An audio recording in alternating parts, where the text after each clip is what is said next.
Ég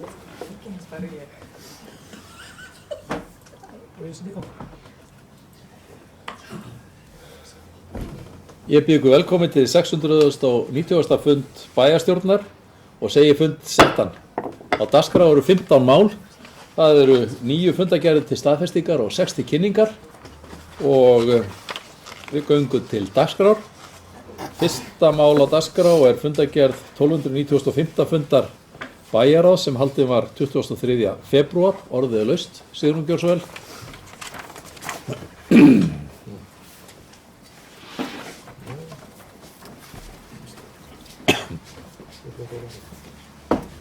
Já, ágæti forseti.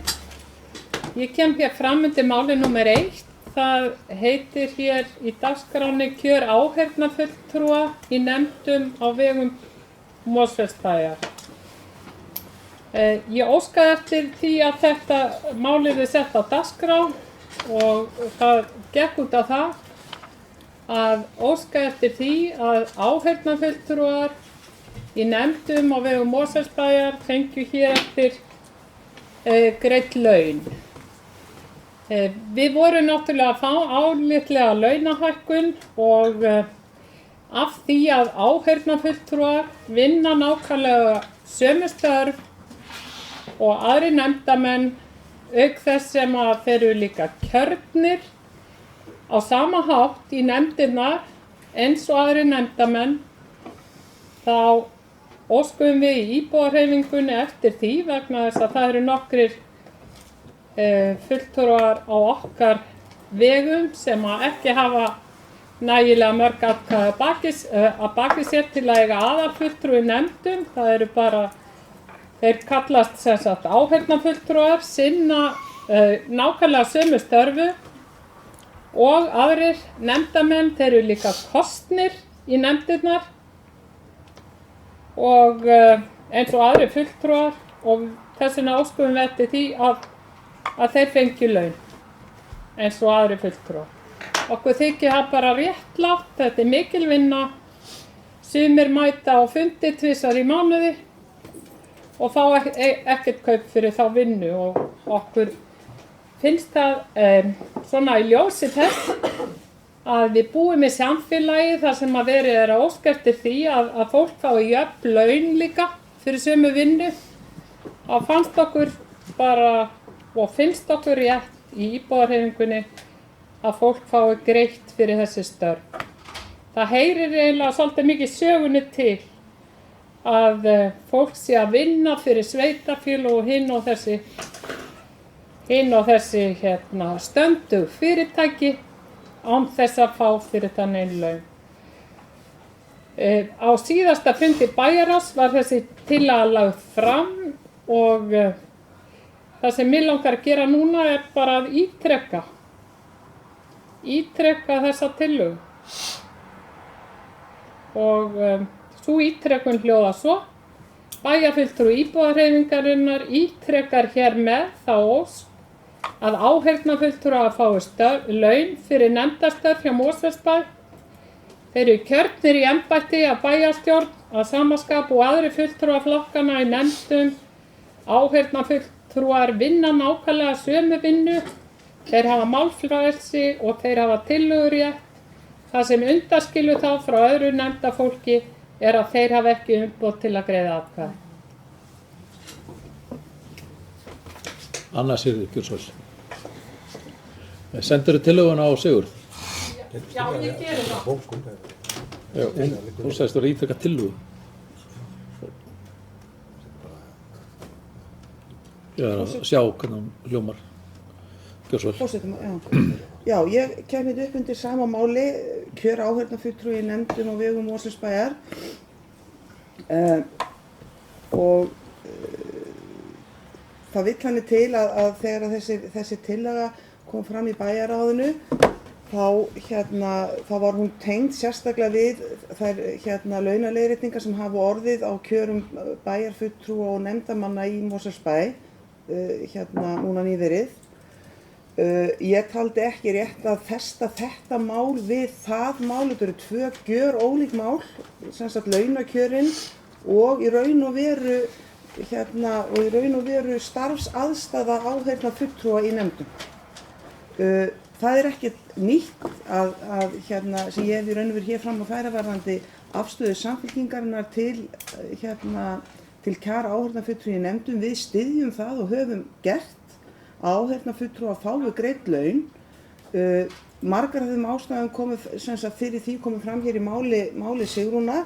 Ég vil kannski bæta sérstaklega við að í þágu lýðræðislegrar umræðu tel ég rétt að áheyrnarfulltrúar fái laun eins og aðrir nefndarmenn.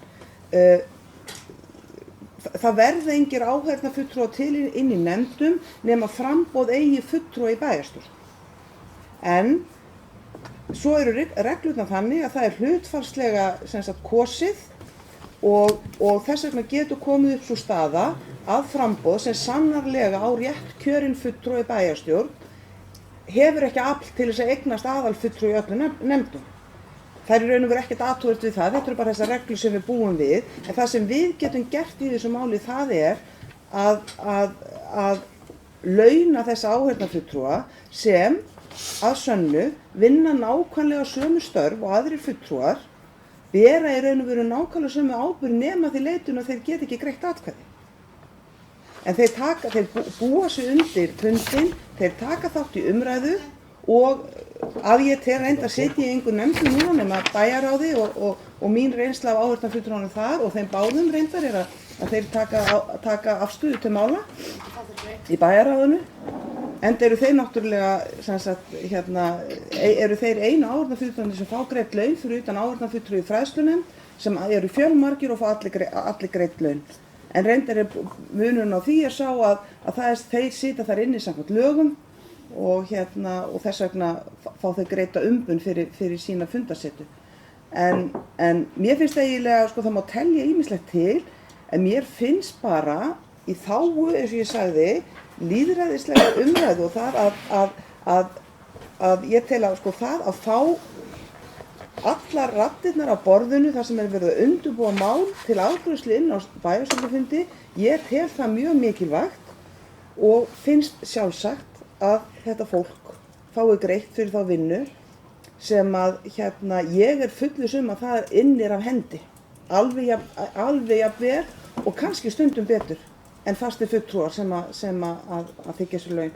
En nú má enginn misskilja mig núna, ég ekki gefið skyn að einhverju fastir fulltrúar séu að svíkast alls ekki.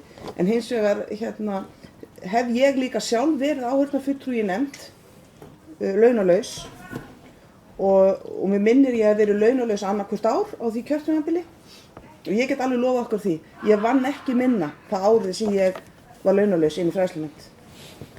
Ég vann nákvæmlega jafn mikið og þau árin sem ég þáði laun fyrir þá nefndarsetu og lagði mitt af mörkum og ég sannfærður að ég lagði gott af mörkum í þeirri nefnd sem áheyrnarfulltrúi, þó ég þæði engin laun fyrir það. En ég vil bara ítreka, mér finnst að tengja þessi tvö mál saman finnst mér ekki rétt, vegna þess að þetta eru gjör ólík mál annars snýst launakjörun og hvernig við ætlum að snúa okkur út úr þeirri klemmu sem að kjara dómur sett okkur í. Og svo það hitt og það þetta það hvernig við umgöngumst það að framboð sem sannarlega eiga rétt kjörna fulltrúa í sveitarstjórn en hafa ekki afl til þess að eiga aðalfulltrúa öllum nefndum. Ef þau framboð vilja tilnefna fólk að þá fái þeir aðilar greitt fyrir þá vinnu sem það fer fram. Takk. Haraldur Gjörsvall.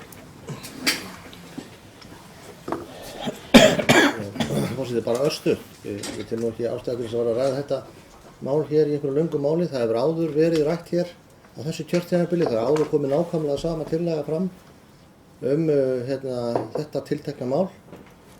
Hún fékk heilmikla umræðu á sínum tíma, var afgreidd af meirihluta bæjarstjórnar. Það liggur fyrir hver afstaða meirihluta bæjarstjórnar í þessu máli. Afstaða meirihluta bæjarstjórnar hefur ekkert breyst síðan þetta var rætt hérna síðast. Og þess vegna finnst mér í sjálfu sér engin ástæða til þess að endurtaka það og vil þó benda á það að það eru áheyrnarfulltrúar frá öllum flokkum, eða þar sé að frá 3 af 4 flokkum sem að afsakið 3 af 4 flokkum sem að við á etja. Það er að það áheyrnarfulltrúar Vinstri grænna, Samfylkingar og Íbúðarhreyfingar. Þannig þetta ekkert mál einstaks framboðs, einstaks flokks. Við erum ekki með áheyrnarfulltrúa. Jú, ok, þá áttum við 2 flokk. Við erum með 2 menn í bæjarstjórn og þess vegna höfum við allt til þess að eiga aðalmann. Fyrst í afsökunar, þá voru það Vinstri grænna og Íbúðarhreyfingar. Það skilur bara ekkert okkur. Og síðan eru áheyrnarfulltrúar í bæjarráði, það er greitt fyrir það, það átti eðlilegt á sínum tíma. Það var ekki gert þannig í upphafi, það var breytt. Og þetta með þessum hætti, hvað var það síðan aðkomið á málinu, þá var það þannig að það var gert samkomulag oddvita ákveðna breytingar á launakjörum bæjarfulltrúa. Þar var sérstaklega tekið á þessu tiltekna máli í þeim samræðum, í því samkomulagi. Það kom ósk það frá einum oddvita þetta tekið inn í þessa umræðu. Samkomulagi hljóðaði á þann veg að það var ekki. Þetta snýri það þetta tiltekna atriði. Þannig að ég tek undir það með bæjarfulltrúa Samfylkingarnar og það með alveg óviðeigandi að tvinna þetta tvennt saman. En það liggur fyrir afstaða meirihlutans að búa að ræða þetta, forseti, ég tel að það þurfi ekki að ræða þetta frekar. Sigurður Geirsson.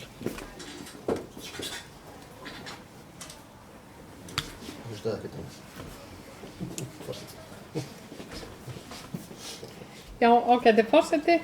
Ég nú að heyra þessi rök Önnu Sigríðar í fyrsta sinn að það hafi verið vegna þess að þetta hefði verið tengt við eitthvað annað mál, rökin sem að hún bar upp þegar að þetta kom fram síðast var bara að þetta mál hefði komið inn á borð áður og þess vegna taldi hún ekki ástæðu til að greiða atkvæði með því. En Ólafur reyndar hann greiddi síðan,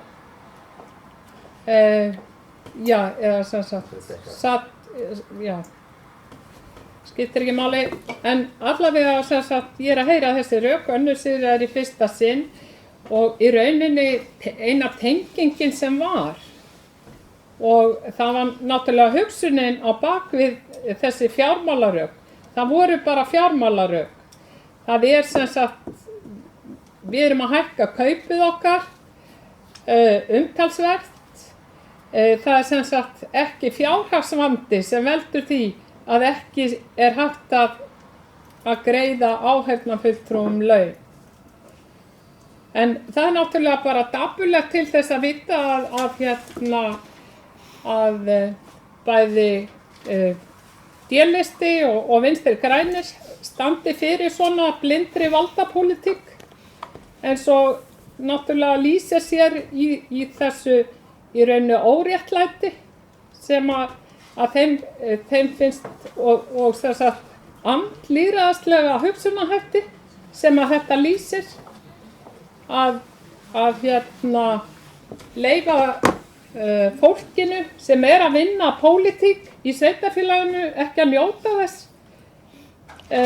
aðeins með því að greiða því laun og leyfa því líka að sitja við sama borð.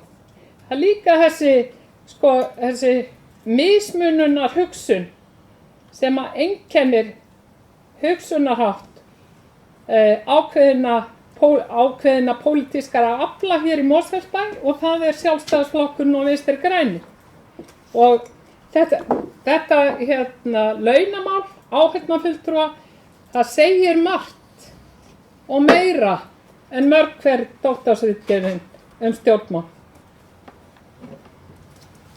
Ólafur Ingi Geirsson. Ég búinn að senda þetta, Sigurður. Já, takk. Forseti, ég ætla ekki að vera stórorður í þessu spjalli mínu hér, en vissulega það þannig að kjör áheyrnarfulltrúa voru með fyrstu mála sem við ræddum hér í upphafi þessa kjörtímabils og rétt sem bæjarstjóri sagði að þetta hefur verið rætt áður. En það hafði líka svo sem verið rætt áður heldur en að koma þessu kjörtímabili, það við getum alveg farið þá umræðið aftur til held ég 2002 og þá voru til og með, þetta hefur verið 2002 sem fyrsta sem voru áheyrnarfulltrúa leyfðir í bæjarráði og til að byrja með voru þeir ekki heldur launaðir. Nú eftir því sem að menn unnu áfram að þá urðu þeir líka launaðir, sem sagt þeir sem áheyrnarfulltrúar sem sátu í bæjarráðinu. Þannig að það getur ýmislegt breyst með umræðinu og með tímanum þó svo að þetta hefur rætt áður. Nú, ég tel að allir sem hér inni séu sammála að það sé að tækifæri til þess að frambóða það í áheyrnarfulltrúa í ráðum og nefndum, það sé lýðræðislegt. Og til þess fallið að breikka þá umræðuna og fá fram fleiri sjónarmið og þá til upplýsari ákvörðunartöku. Löggjöfin, hún gerir okkur skylt að launa fulltrúum fyrir sitt framlag og heimilar einnig að sama sé gert fyrir áheyrnarfulltrúa. Enda leggur á þær sömu skyldur og reyndar réttindi líka á herða þeirra og kjörinna fulltrúa að öðru leyti en því, eins og hér hefur komið fram, að þeir hafa ekki atkvæðisrétt og ekki skyldur að mæta á fundi. Löggjafarvaldið leggur sem sagt í hendur sveitarstjórnarmanna að meta starf þeirra og sýna sanngirni. Og það held ég að sé þetta snúist fyrst og fremst þetta snýst sanngirni.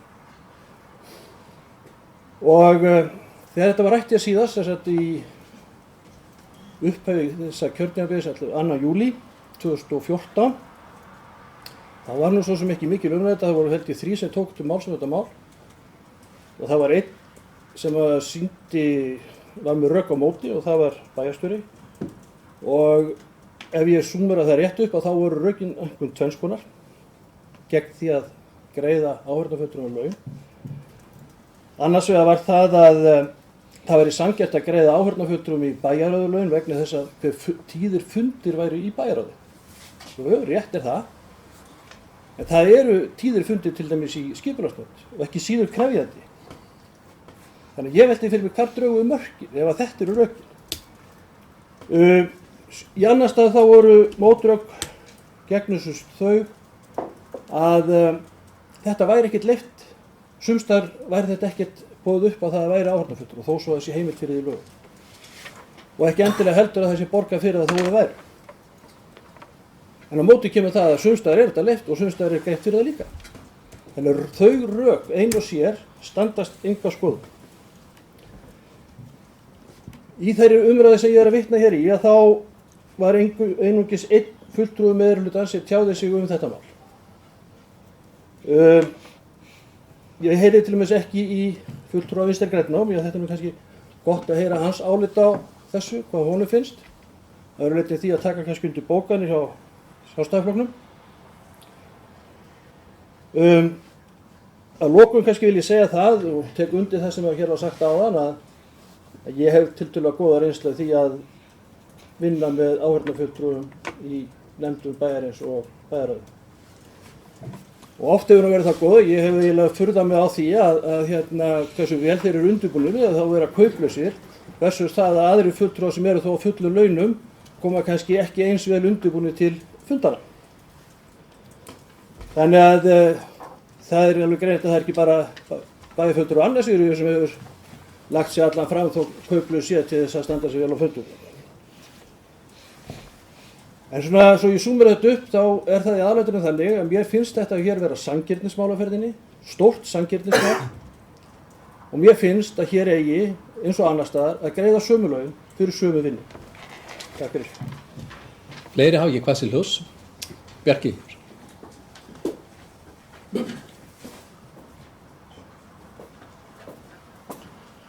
Já, forseti ágætu bæjarfulltrúar, ég kem upp undir þessu sama máli. Þetta mál kemur nú kannski ber svolítið óvænt að, eins og hér hefur rakið. Það var umræðu hér kaup og kjör. Í kjölfara úrskurði kjaradóms eins og við þekkjum, þá kemur þetta mál upp. Fyrst að nú reyndu bæjarfulltrúar og íbúahreyfingarinnar að finna það saman sem var nú enga veginn við hæfi en sjálf sér hefur hún alveg rétt á að taka þetta mál upp sem hún nú gerði. Niðurstaða í bæjarráði var það að þetta fekk ekki hljómgrunn þar og sem sagt að áheyrnarfulltrúi væri breytt. Rök með og móti hafa nú svo sem komið fram. Það er heimilt eins og hér var rakið áðan að vera með í lögum að vera með áheyrnarfulltrúa, það er heimilt að borga þeim en heimilt að borga þeim ekki, þannig að þetta er alveg hérna hjá sett í hendur hvers einstaks sveitarfélags. Nú, það líka búið að rækja það hér að ábyrgð áheyrna fulltrúa auðvitað mikil. Að vísu hafa þeir ekki atkvæðisrétt og kannski ekki mætingarskyldu eins og kjörnir fulltrúar. Umræðan snýst náttúrulega um hvort það eigi að vera hvort það eigi að fá laun eða ekki laun. Og það var niðurstaðan í bæjarráði að það yrði ekki greitt laun til þessara áheyrnarfulltrúa. Þetta snýst svo við höfum það nú uppi við, 2 áheyrnarfulltrúa frá Vinstri grænum, í 2 nefndum og ef maður rætt 4 áheyrnarfulltrúa íbúahreyfingarinnar. Ég get alveg tekið undir þau sjónarmið sem hér hafa komið fram með sanngirnina. Þetta er mikil vinna og þetta mismunandi mikil vinna eftir hvað þeir funda oft.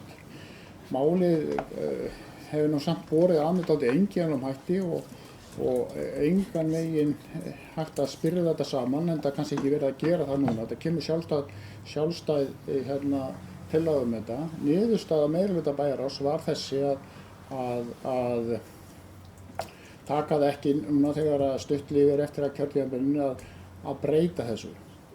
Og þar við situr, við erum stöndum frammi fyrir því að þessari niðurstöðu bæjarráðs, getur bæjarstjórn breytt því, en afstaða Vinstri grænna er sú að sanngirnissjónarmið er gott eitt og sér, en þeir hafa ekki alveg sömu skyldur. Þeir hafa til dæmis ekki mætingarskyldu í þessu nefndum og reyndar hafa þeir ekki atkvæðisrétt heldur. En ég er ekki að draga úr þeirra vinnu, til dæmis í þeirri nefnd sem ég þekki. Hún er vissulega jafn mikil og annar fulltrúa þess fulltrúa sem þar er. Það læti ég loki máli mínu. Nei, Sigrún. Hún er búin að tala tvisvar. Hún er tillöguflytjandi. Það er tillöguhluti síðan síðast. Þetta er ekki tillaga. Jú, þetta er... Ég mótmæli því að þessi tillaga. Já, ég úrskurði þetta sem tillög.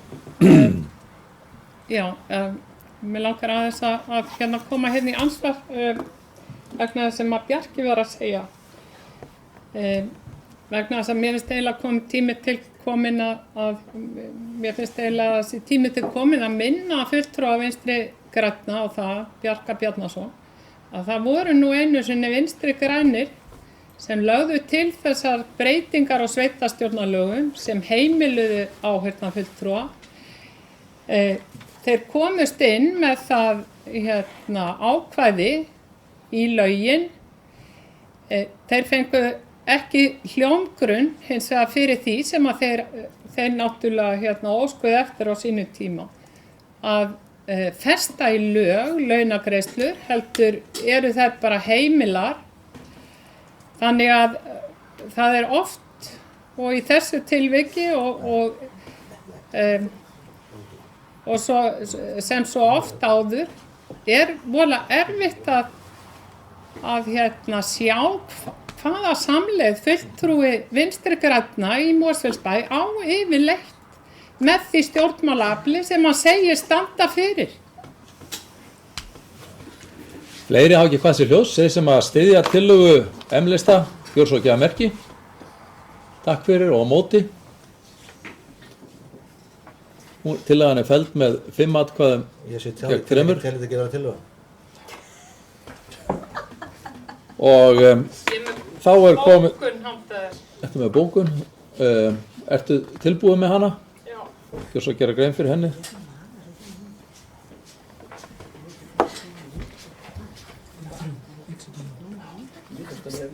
Já, bókun M-lista íbúðarhreyfingarinnar. Bæjarfulltrúi íbúðarhreyfingarinnar harmar að fulltrúa D.O.V.-lista skuli enn sitja við þann keip að hafna tillögu að greiða áheyrnarfulltrúum laun fyrir sína vinnu. Svo ákvörðun hún stríðir gegn lýðræðislegum stjórnarháttum og er til vitnis blinda valdapólitík sem skaðar orðspor stjórnmálana almennt. Sendir þetta til Sigurðar, eða ekki?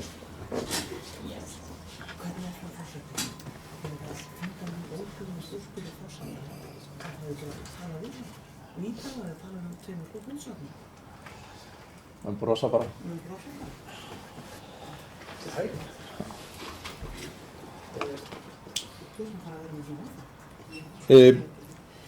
Þá tökum við fyrir, eru fleiri sem óska eftir að ræða fundagerð bæjarráðs? Anna Sigurgeirsson?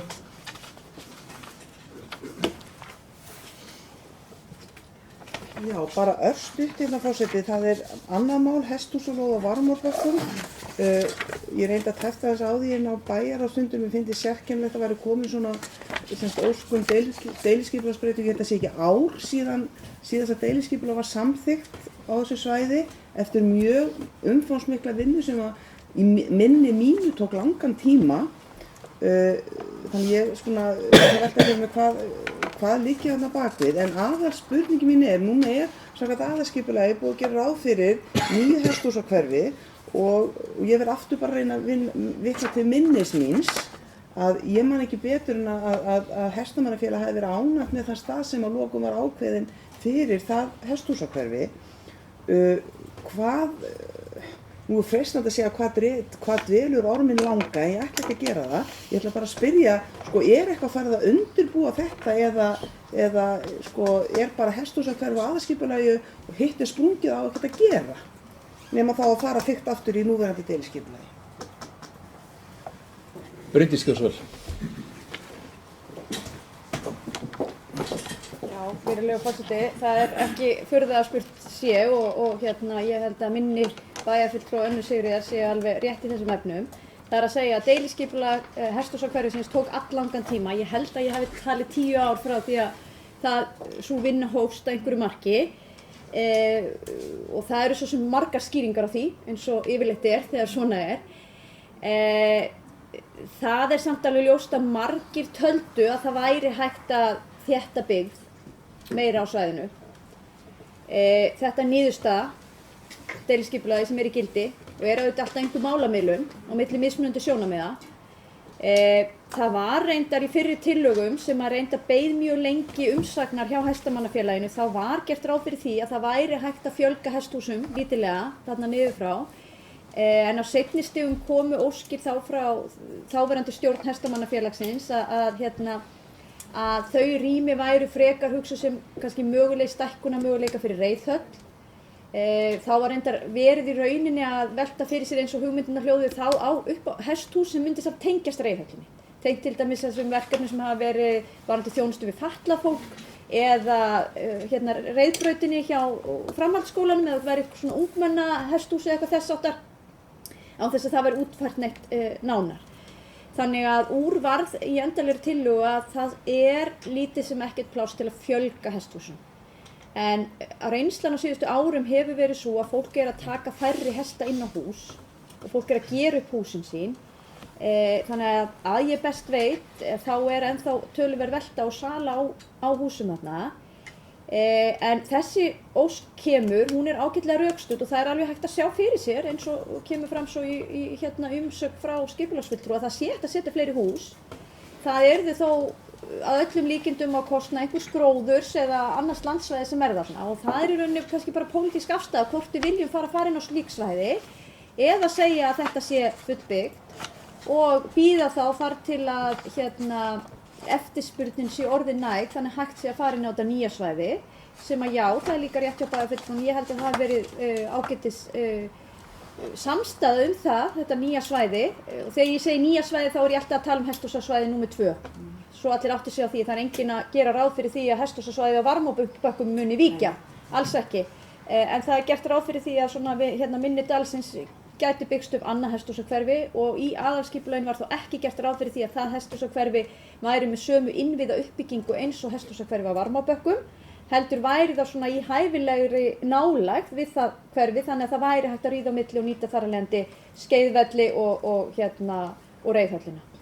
En það mál ekkert statt neitt annars með öðrum hætti en að það bara þarna alskipulagt þetta land sem í eigu einkaaðila eins og mörg önnur lönd í Mosfellsbæ og býður þá þess að það sé orðin næg eftirspurn og einhverju fara að hafa áhuga á því að fara í slíka uppbyggingu. En málinu var í bæjarráði vísað inn í skipulagsnefnd, það auðvitað komin að hluta til nýskipulagsnefnd og sumir sitti þar ennþá sem hafa verið þarna lengi og það kann vel að vera að nefndin hafi einhverja aðrar skoðanir og það sé einhver önnur sjónarmið núna, þannig að ég held að það sé ágætt bara að setja það í þetta lýðræðislega ferli að allir geti kynnt sín máli og haft á því skoðun. Það kannski bara kemur nú fram hérna að það virðist nú vera allnokkrar eignir til sölu í þessu hverfi, þannig að það sé ekki sprungið allavega. En fleiri sem að vilja ræða þetta mál í bæjarráði en önnur mál undir þessari fundargerð bæjarráðs.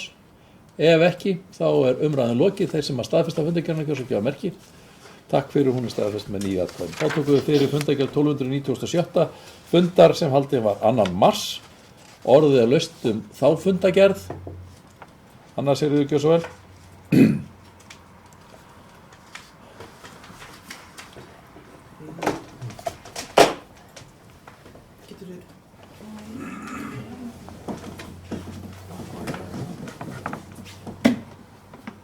Þannig að gera það hvað sem ég geta eða ekki.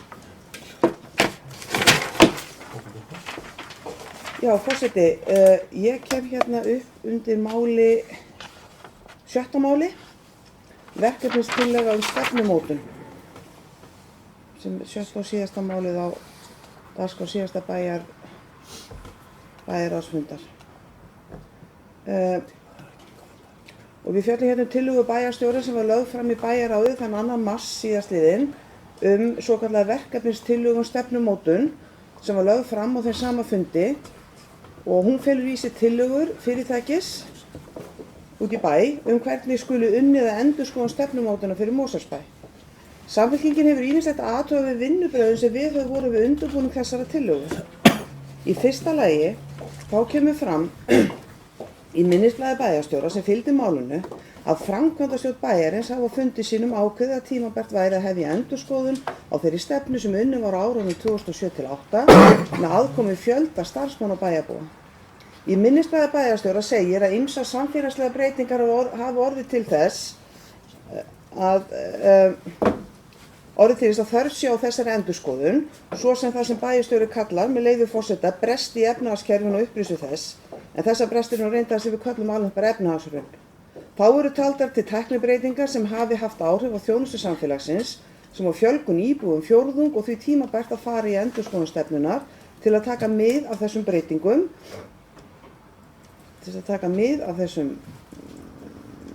breytingum, og nýjum sjónarmiðum bæjarbúa. Fyrrgreint má eflaust allt til sanns vegar færa, en ég verð þó að taka fram að mér vitanlega hefur ekki verið gerð sérstök markviss könnun sem uppfyllir allar aðferðafræðilegar kröfur sem sýnir fram á almenn ný sjónarmið bæjarbúa varðandi stjórnskipulag bæjarins eða þjónustu hans. Eins og ég nefndi fyrr, núna, að þá kemur fram í minnisblaði bæjarstjóra og ég vitna beint í textann, aftur með leyfi forseta. Í ljósi þess hefur verið rætt í framkvæmdastjórn Mosfellsbæjar að tímabært sé að yfirfara og eftir atvikum að endurmeta þá stefnu sem samþykkt var árið 2008. Þarna á ferðinni töluverður misskilningur á lýðræðislegu stjórnkerfi bæjarins eða kannski bara merki mjög langa stjórnarsetu Sjálfstæðisflokksins sem gert hefur fólk of værukært á valdastóli. Í lögum sveitarstjórnir sem á samþykktum stjórn Mosfellsbæjar kemur mjög skýrt fram að framkvæmdastjórn bæjarins í höndum bæjarráðs. Engin önnur framkvæmdastjórn starfandi á vegum bæjarins og einfaldast að benda fólki á að skoða skipurit hans því til sönnunar.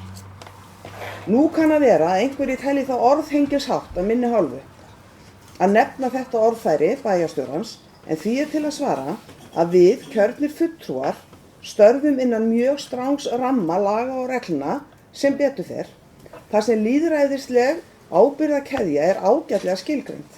Lýðræðisleg umboðsábyrgðarkeðja mjög mikilvæg í öllu starfi stjórnsýslu sveitarfélaga því við erum ekki að reka einkafyrirtæki þar sem leiðin að markmiðinu kannski ekki eins skýrt vörðuð og innan þess lýðræðislega kerfis sem við störfum innan samkvæmt lögum. Það er á höndum bæjarráðs sem fer með framkvæmdastjórn bæjarins ásamt bæjarstjóra, bæjarráðs sem hefur umsjón með stjórnsýslu bæjarins og stefnumótun að ræða hvort og þá hvernig skuli standa endurskoðun stefnumótunar bæjarins. Telji embættismenn bæjarins með bæjarstjóra í broddi fylkingar nauðsynlegt að fara yfir þau mál, þá ber þeim að koma þeim skilaboðum til bæjarráðs svo það geti tekið málið á dagskrá og rætt það á sínum vettvangi áður en lengra er haldið, því bæjarráð situr sem framkvæmdastjórn bæjarins í lýðræðislegu umboði bæjarstjórnar æðsta stjórnvalds bæjarins. Þá kem ég að seinni hluta athugasemda minna sem er framlagning skjals frá ráðgjafafyrirtæki út í bæ þar sem lögð er til áætlun hvernig verði staðið að þessari endurskoðun og hvað verði skoðað. Þarna hefur bæjarstjóri að ég tel hlaupið dálítið á sig með því að ræða þessa endurskoðun hvað þurfi að leggja áherslu á og hvernig skuli framkvæma skoðunina við utanaðkomandi aðila og fela þeim að koma með tillögur ásamt kostnaðaráætlun án þess að málið hafi fengið nokkru umfjöllun í framkvæmdastjórn bæjarins, það er bæjarráði. Í inngangi verkefnistillöguna sjálfra eins og hún var lögð fyrir bæjarráð kemur fram að á fundi tillögugjafa með bæjarstjóra, mannauðsstjóra og forstöðumanni þjónustu- og samskiptadeildar hafi verið rætt mögulega aðkomu ráðgjafa að endurskoðunarstefnu Mosfellsbæjar. Samhliða endurskoðunarstefnu sveitarfélagsins verði litið til núverandi skipulags og verkefna með það að markmiði að kanna hvort staðar séu tækifæri til úrbóta. Sérstaklega verði kannað og kallað eftir þáttum sem eru til þess fallnir að ná fram aukinni skilvirkni, hagræðingu og bættri þjónustu við íbúa Mosfellsbæjar. Þessi atriði sem hér eru nefnd eru atriði sem tvímælalaust ætti að ræða í bæjarráði áður en lengra er haldið. Umræðan hvort ástæða sé til að fara í vinnu við stefnumótun, hvaða atriði þurfa að skoða sérstaklega innan stjórnkerfisins með tilliti til þjónustu við íbúana, hugsanlega hagræðingu og þá á hvaða sviðum þjónustunar og hvaða stærðargráðu eða umræðan breytingar á stjórnskipulagi, hvernig væri vanlegast að standa þeirri vinnu, hvaða ráðgjafa væri rétt að leita til og svo framvegis á að fara fram í bæjarráði áður en leitaði til utanaðkomandi aðila til að móta verkefnið og gera tilboð í það. Ég átel því þau vinnubrögð sem hér hafi verið viðhöfð. Ég vil einnig benda á að í þeirri verkefnislýsingu sem fylgir þessu máli er ekki gert ráð fyrir almennri þátttöku starfsmanna við endurskoðunina. Opnað er á aðkomu almennra starfsmanna bæjarskrifstofu einu fundi eftir 2 vinnustofur með embættismönnum. Öll áherslan á embættismenn og þátttöku þeirra. Það tel ég ekki nægilega gott því það er margsanna mál að árangursrík stefnumótun sem hefur á endanum jákvæð áhrif á starfsumhverfi og þjónustu verður til eftir samráðsferli við alla hagsmunaaðila þannig að almennt starfsfólk telji sig eiga eitthvað í endanlegri útfærslu. Eins og verkefnið er lagt upp hér er ekki gætt að þessum þætti nægjanlega og öll áhersla lögð á nálgun ofanfrá og niður en ekki neðanfrá og upp. Þá er ónefnt að aðkoma kjörinna fulltrúa er engin samkvæmt fyrirliggjandi verkefnislýsingu sem unnin var eftir fund með bæjarstjóra og 2 embættismönnum eins og ég nefndi hér á undan.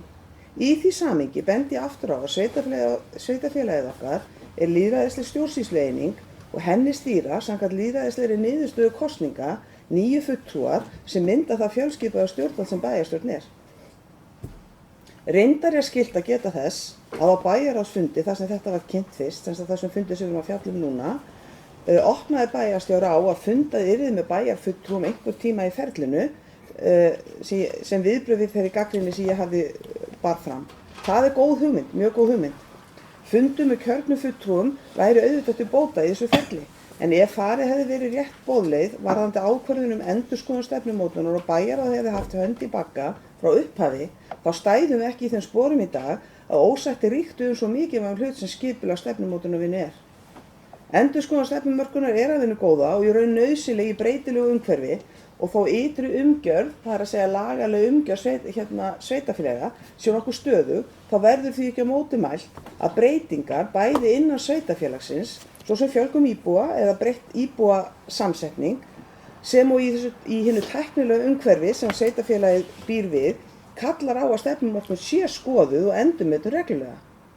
Leiðin sem hér er lögð til er ekki undirbyggð á lýðræðislega réttan hátt, hún hefur vissa annmarka sem ég hef nefnt hér að framan og þyrfti endurskoðunar við, meðal annars með vísun til þess sem ég sagði hér á undan aðkomu almenns starfsfólks og kjörinna fulltrúa.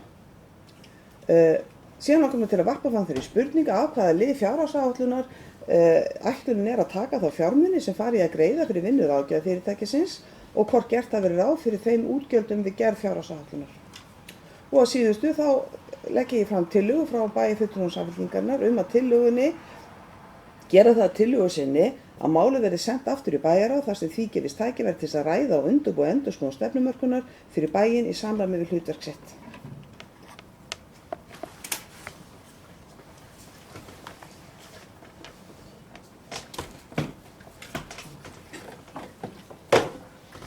Haraldur Björnsvel.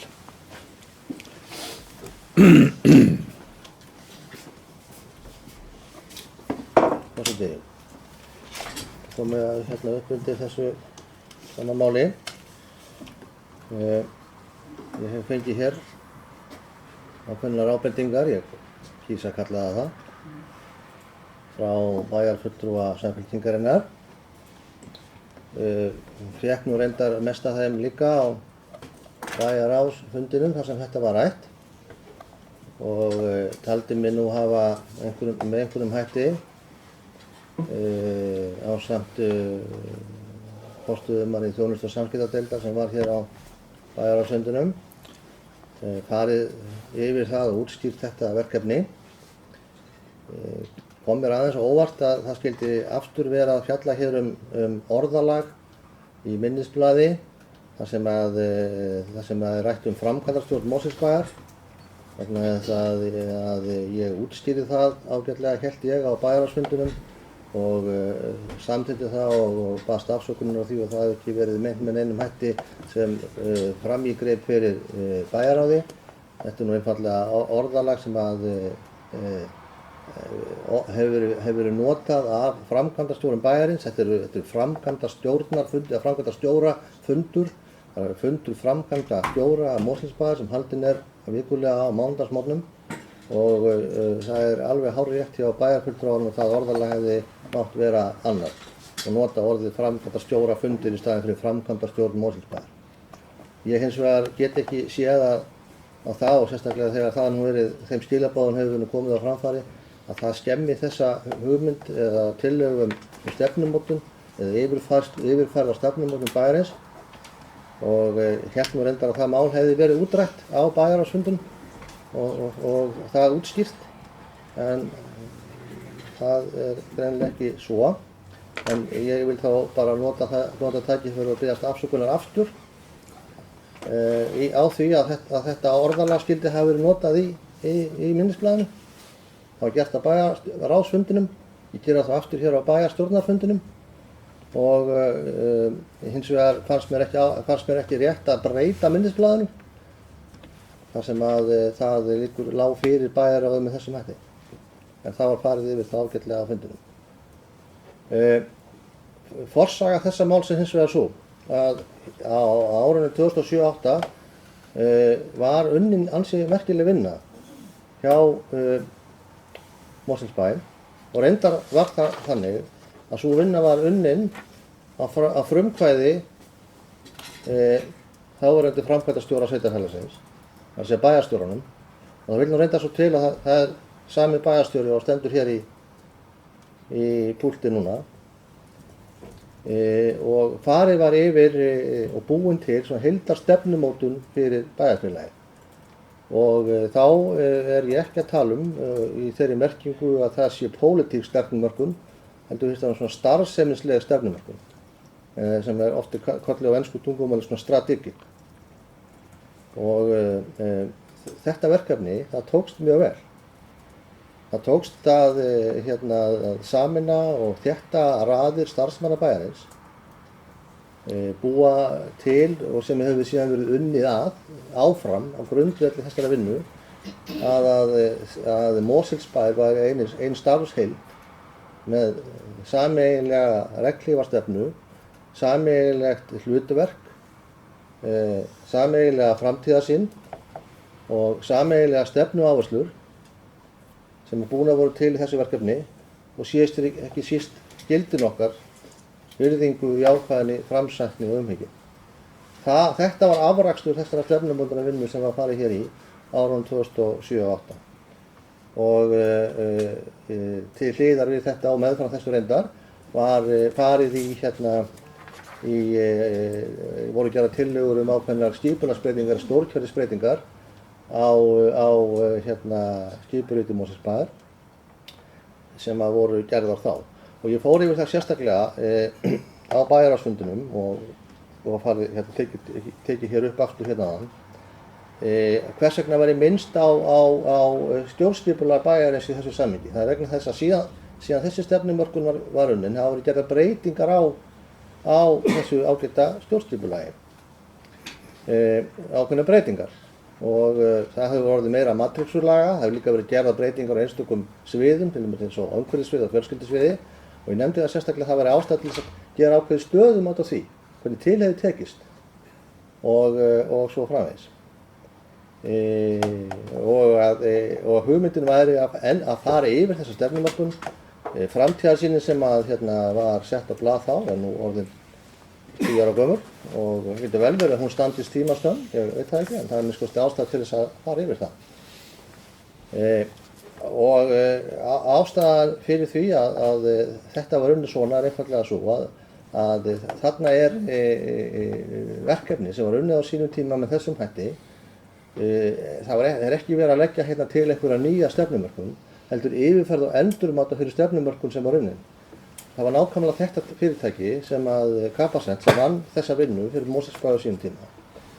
Og reyndar var það þannig þá að þegar þáverandi bæjarstjóri sem reyndar sá sami og stendur hér lagði þessa vinnu til, þá var fylgdi því líka þeirri tillögu ákveðið upplegg af hálfu þessa tiltekna fyrirtækis Capacent. Þannig að munurinn á framsetningu verkefnisins þá og nú er starfslega engin, ekki nema en munurinn í verkefnisins líkur töluverður því að þá er verið að búa til nýja stefnu frá grunni. Hér er ekki verið að leggja það til, heldur yfirfara þá stefnu sem hefur verið samþykkt og afgreidd í bænum. En hún er hins vegar 10 ára gömul. Hafi bæjarstjóra og það sé skoðun bæjarráðs að hann hafi undirbúið málið á vel, að gengið að langt í því að undirbúa það með þessum hætti, þá var það ekki tilgangur málsins. Tilgangur málsins er fyrst og fremst sá að halda áfram að gera bæinn okkar betri, gera skipulagsheildina, Mosfellsbæ, lýðræðislega vettvanginn, þjónustu fyrirtækið, það var reyndar rætt svolítið hvort bæjarfélagið er fyrirtæki eða ekki fyrirtæki á þessum bæjarráðsfundi og ætla ég nú ekki að fara á einhverja djúpar pælingar í því en bærinn veitir þjónustu og það er fyrst og fremst hlutverk bæjarins að veita bæjarbúum þjónustu og til þess þarf skipulagsheild og starfsfólk og slíkt og það þarf líka stjórnendur og stjórnendur, það þarf líka bæjarstjóra. Og það að vera stjórnandi eða bæjarstjóri, framkvæmdastjóri bæjar, félags eins og Mosfellsbæjar, sem er að velta 9,5 milljarði, eru með 650 starfsmenn. Það er töluvert verkefni og skemmtilegt verkefni reyndar, fyrst og fremst, en framkvæmdastjóri bæjarfélagsins hefur töluvert hlutverk og hann hefur hlutverk til að mynda að sýna frumkvæði, leiða vinnu og koma með mál til ákvarðanatöku í bæjarráði og líka hugsanlega í einhverjum nefndum. Hvort að bæjarstjóri og aðrir starfsmenn bæjarins hafi farið og gengið og langt í því að leggja undirbúa mál eða afla upplýsingum mál eins og í þessu tilfelli, það má örugglega deila það og eftir á að hyggja hefði það örugglega verið farsælla til þess að ná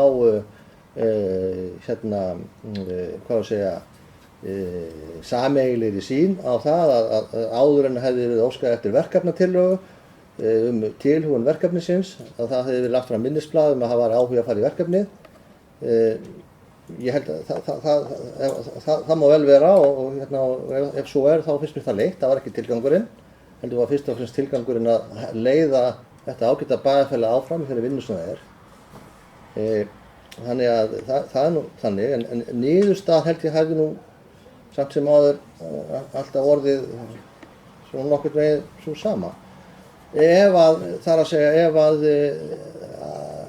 fólk er sammála það, sem heyrist nú allir séu, eða hefur engin mótmælt því, að það sé gott og bæjarfélagin og starfseminnstu góða að yfirfara þessa stefnu. Hins vegar ef við vilja móta nýja stefnu með einhverjum öðrum hætti, þá er verkefni kannski dálítið annað. Uppleggið að þessu er mjög líkt reyndar og var gert á sínum tíma. Það voru vinnustofur með þessum sama hópum, sömu hópum. Það er að segja þessum sömu starfsmönnum bæjarins. Þá getur sviðsstjórar og forstöðumstofnana og forstöðumönnum hér í þessu húsi. Þannig að það er nákvæmlega sami hópurinn sem er hugsaður í greiningarvinnu í því sambandi. Og síðan var haldinn stór fundur með bæði kjörnum fulltrúum, bæjarbúum og starfsmönnum bæjarins sem þessi gildi voru búin til, virðing jákvæðin í framsæknu umhyggja. Það er ekki lagt til að það sé farið í neina vinnu hvað þau varðar, enda er það mat undirritað að þau standi afskaplega vel fyrir sínum og séu góð og þarfnist ekki endurskoðana við. Það var líka farin í sérstök vinna með 650 starfsmönnum í sumar. Með 650 starfsmönnum til þess að yfirfara þessi gildi. Skoða kostuð þeirra á galla og svona fylgi hnettið þeirra. Og ég efast og ég reyndar veit að ekkert bæjarfélag á landinu hefur haldið eins stóran og fjölmennan starfsmannafund eins og hana. Og ég efast að það séu mörg fyrirtæki sem hafa gert það. Þannig að þannig er það nú. Ég vil leiðrétta eitt sem framkom í máli bæjarfulltrúa Samfylkingarinnar. Það var ekki vegna þess að bæjarfulltrúi Samfylkingarinnar óskaði eftir aðkomu kjörinna fulltrúa að bæjarstjóri kom inn á það að það gæti verið gott og nauðsynlegt að aðkoma bæjarfulltrúa að þessu væri með einhverjum öðrum hætti en nákvæmlega kemur fram í þessari verkefnatillögu. Bæjarstjóri sagði það áður en nokkur annar tók til máls. Þannig að það sé nú bara sagt í réttri röð og sagði það í forsögu að málinu að það þyrfti að skoða það hvort það ætti að halda sérstakann fund með bæjarfulltrúum. Ég tiltók líka í því máli mínu að hins vegar væri það þannig að málið kæmi að sjálfsögðu inn á borð bæjarráðs og þar af leiðandi inn á bæjarstjórn með þeim hætti sem að málinu framvindi. Og ég sé að það sé verið að hrista hausinn. Ég held að það þurfum ekki að deila það. Það var hrist á hausinn sem ég var að segja, ekki þú. Okay. Ég náði öllu svo að sagði. Það þurfum ekki að deila það. Ég fór yfir þetta þannig og það var á þess að það skipti nokkur máli kursaði eitthvað undan, en það var ekki vegna þess að það hefði komið einhver hugmyndatillaga það. En hugmyndatillagan hefði engu síður verið góð, skiljiði mig. Þannig ég held að báðir aðeins hafi lagt fram ágætlega skoða tillögu. En það er bara þannig. En bara vil ítreka það að ég held að þetta sé gott verkefni. Ég sannfærður það sem framkvæmdastjórn þessa sveitarfélags. Ég sannfærður það líka bara vegna þess að ég svona reyna að leggja mig fram það að svona fylgjast með hverju fram vindur í þessu ágætu starfsemi okkar á þessum 650 manna vinnustað. Ég til dæmis núna þessa vikurnar og mánuðina heimsækja allar stofnanir bæjarins til þess að svona að finna hvernig svona hjartans slær á hverjum einum stað, tala við starfsfólk, sjá starfsemina og svo framvegis, reyndar læta nú í hendurnar á forstöðumönnum hverja einnar stofnana, hvernig þeir skipuleggja þar heimsóknir, hvort þeir vilja hafa fundið beint með starfsmönnum, öllum hluta, kynna starfsemina hvað og þetta er mjög gott og gott fyrir framkvæmdastjóra sveitarfélags að gera svona, held ég reglulega. Og ég held að það að fara í þetta verkefni sé gott. Ég held að aðferðafræðin við það sé rétt og það er búið að fara yfir og fjalla á fundum framkvæmdastjóra sveitarfélagsins. og fagna því allir þar og eru fylgjandi þessari aðferðafræði. Ég veit ekki hver ætti að vera önnur í sjálfu sér. Við þurfum að útfæra það hvernig þáttaka kjörinna fulltrúa í þessu verkefni verður umfram það sem að náttúrulega er í eðlilegu framgangi, þar sé að máli kom inn í bæjarráð, verið rætt þar sem að eftir því sem framvindur og svo þar af leiðandi þá þarf fundargerð inn í bæjarstjórn. Það var bara vísvitandi sem það var stíluð eftir opið, svo að það væri svona kannski hægt að svona forma það aðeins þegar að bæði þá með bæjarráðið og bæjarstjórn og svo líka hvernig þessu verkefni framyndi. En ég vil nú bara óska eftir því við bæjarstjórnina að því að ég held að það var alveg ekki komið annað fram í bæjarráði og þannig að þetta verkefni væri af henni góða, væri nauðsynlegt, væri sveitarfélaginu til framdráttar, væri starfsmönnum til framdráttar, væri bæjarstjórnum til framdráttar, að það svona fái að halda áfram eins og til þess var stofnað á þess að það þurfi að vera einhverjar pólitískar deilur og það var örugglega til samsverðar sværir að bæjarstjóri og hans starfsfólk hafi aðeins farið og langt í því að undirbúa verkefnið. Það var ekki gert til þess að taka fram fyrir hendurnar á neinum eða taka ákvörðunarvaldið að nokkru manni, heldur fyrst og fremst til þess að reyna þá að leggja fram nógu ítarlega og nákvæma og ígrundaða áætlun það hvernig var þetta að standa svona verkefni.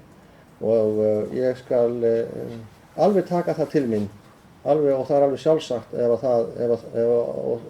greinilega fólki finnst að það hafi verið farið og gest í það og ekki gert í nægilegu samráði við framkvæmda ráð bæjarins, þar að segja bæjarráð. Bryndís Gjörsól.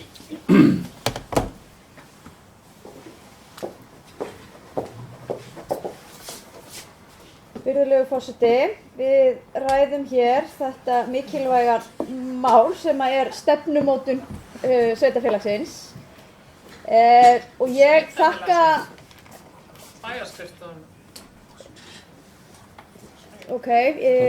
ég þakka bæjarfulltrúa Önnu Sigríði Guðnadóttur fyrir sína ræðu og tel að það sem að hún fór yfir þar hafi verið bara mjög góð áminning og upprifjun fyrir okkur bæjarfulltrúa og ég er henni hjartanlega sammála það að það er engin spurning það hver er framkvæmdastjórn sveitarfélagsins.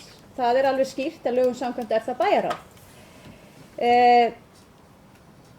Að því sögðu að þá er sveitarfélag eins og Mosfellsbær, við stýrum þessu lýðræðislega kjörin, en lagatextinn er nú kannski svona frekar þurr og það er svona frekar bara skýrt lögum samkvæmt hvað það er sem við eigum að gera, hvernig uppbyggingin á þjónustunni á hér að vera og hvaða verkefni við eigum að sinna og þess aftar. Þá er það nú mjög víða að stofnanir eða sveitarfélög fara jafnframt í einhverja stefnumótun svo að starfsfólkið hafi, hvað ég var að segja, svona einhvern veginn skýrari ramma það hver er stefna sveitarfélagsins umfram það sem hægt er að lesa í lögum. Það hefur meðal annars verið gert hérna í Mosfellsbæ og gekk býsna vel hér fyrir 10 árum síðan og ég hygg að við flest hér inni séum sammála það sé bara hitt besta verkefni að gera það. Þannig að þegar ég hafði fréttir af því að til stæði að fara í það að endurskoða þessa stefnumótun sem unnin var hér fyrir 10 árum síðan, þá var ég bara jákvæð fyrir því verkefni. Bæjarstjóri er nú búinn að fara vel yfir það hvernig því var háttað og svo hvernig þetta hér ber að með þessum hætti. Og jú, það hefur verið leitað til ráðgjafa sem myndu halda utan þessa vinnu fyrir okkur og það tíðkast jú líka mjög víða. Ég get alveg tekið undir það að það hefði kannski farið betur á því að hugmyndin hefði fyrst verið rætt inn í bæjarráði, alveg svo bæjarstjóri var að koma hér inn á, áður en hún væri kannski komin í þetta ferli sem við horfum á hér. ég bara tek undir það hefði bara alveg verið gott. Að því sögðu þá held ég að það að endurskoða stefnuna sé mikilvægt verkefni. En mér þykir líka mjög mikilvægt að ef að við hefjumst handa við slíka vinnu að það ríki hana og upphaf hennar sátt hér í bæjarstjórn. Ég sat ekki þennan ágæta bæjarráðsfund en er ljóst og það stendur hér auðvitað að fulltrúi Samfylkingarinnar hafi setið hjá. Ég áttaði mig á því að það var vegna þess að hann hafði ákveðnar athugasemdir við þetta verklag sem hefur hér verið komið á framfæri bara með ítarlegum og góðum hætti.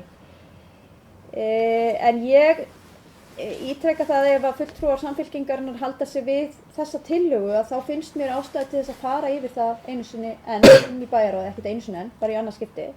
Mér finnst við varla geta startað svona verkefni nema það ríki sátt. En ég ítreka það að mér finnst það mjög mikilvægt, mér finnst uppleggið af þessu verkefni gott, mér finnst brýnt að það sé hafist handa við það sem fyrst, en mér finnst líka mjög brýnt að það ríki hér sátt það hérna inni. Ég skildi fulltrúa Samfylkingarinnar þannig í ræðu sinni að athugasemdin hefði fyrst og fremst snúið að því hvernig verkefnið kom til og svona kannski athugasemdir eigum að segja kannski við tæknilega útfærslu og hér hafi starfsfólk sem bara kappsmikið að veita hér góða þjónustu og vera með skýra og góða stefnu kannski hlaupið aðeins á sig.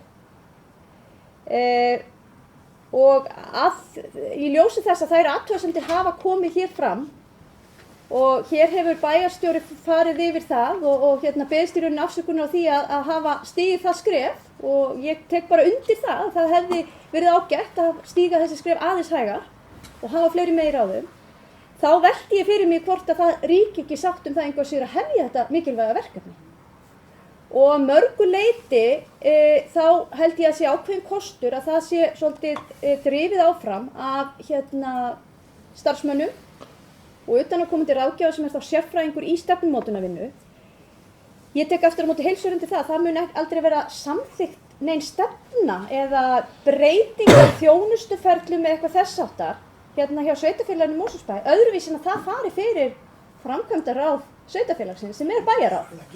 Það alveg sjálfsagt, en þessi vinna held ég að sé betur komin í höndum starfsmanna og þá utanaðkomandi ráðgjafa eftir þörfum. Tek undir það sem að bæjarstjóri sagði, það ástæða til að skoða það á hvaða tímapunkti, hún kynnt kjörnum fulltrúum og hver aðkoma þeirra Já. Sigrún Björnsson.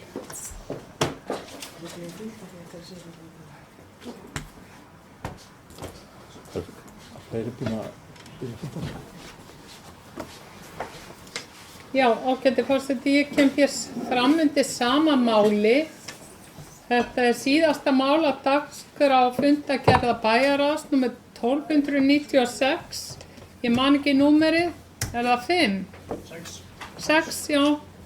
Það númer 6 og heitir verkefnistillaga stefnumótun. Hvað svo sem það nú þýðir.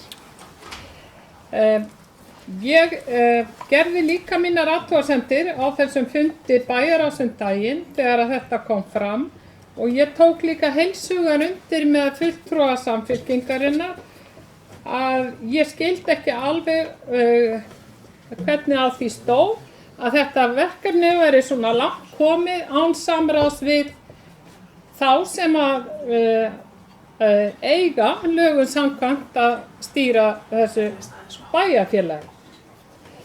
En ég verð að segja það að, og það sagði ég nú reyndar ekki á þessu bæjarráðsfundi, en mér langar að segja það núna að þetta myndi mig á það þegar stuttu eftir að síðasta kjörtímabil hófst, þetta sem sagt kjörtímabil hófst haustið 2014, þá kom inn á borð til okkar óskum það að breyta skipuriti Mosfellsbæjar. Þetta var allt saman klappa og klárt þegar komin á borð til okkar. Það átti að drífa þetta í gegn 1, 2 og 3 og við vorum boðið á einkafundi með bæjarstjóranum til þess að setja okkur inn í þetta. Síðan var þetta bara afgreitt og þó maður mótmælti þá var engin áhugi fyrir því. Og mér finnst þetta sem að gerast núna í rauninni vera bara endurtekning á því á vissan hátt. Allt í einu var komið nýtt skipurit, það var búið að leggja niður stjórnsýslusvið Mosfellsbæjar, það var búið að leggja niður menningarsvið Mosfellsbæjar og svo framvegis. Síðan gerði ég nokkrar athugasemdir við þetta skipurit vegna þess að það vill svo undarlega til og það er ennþá þannig, þó ég hef margert athugasemd við það, að það er hvergi minnst á kjörna fulltrúa, það er hvergi minnst á nefndirnar í skipuriti Mosfellsbæjar.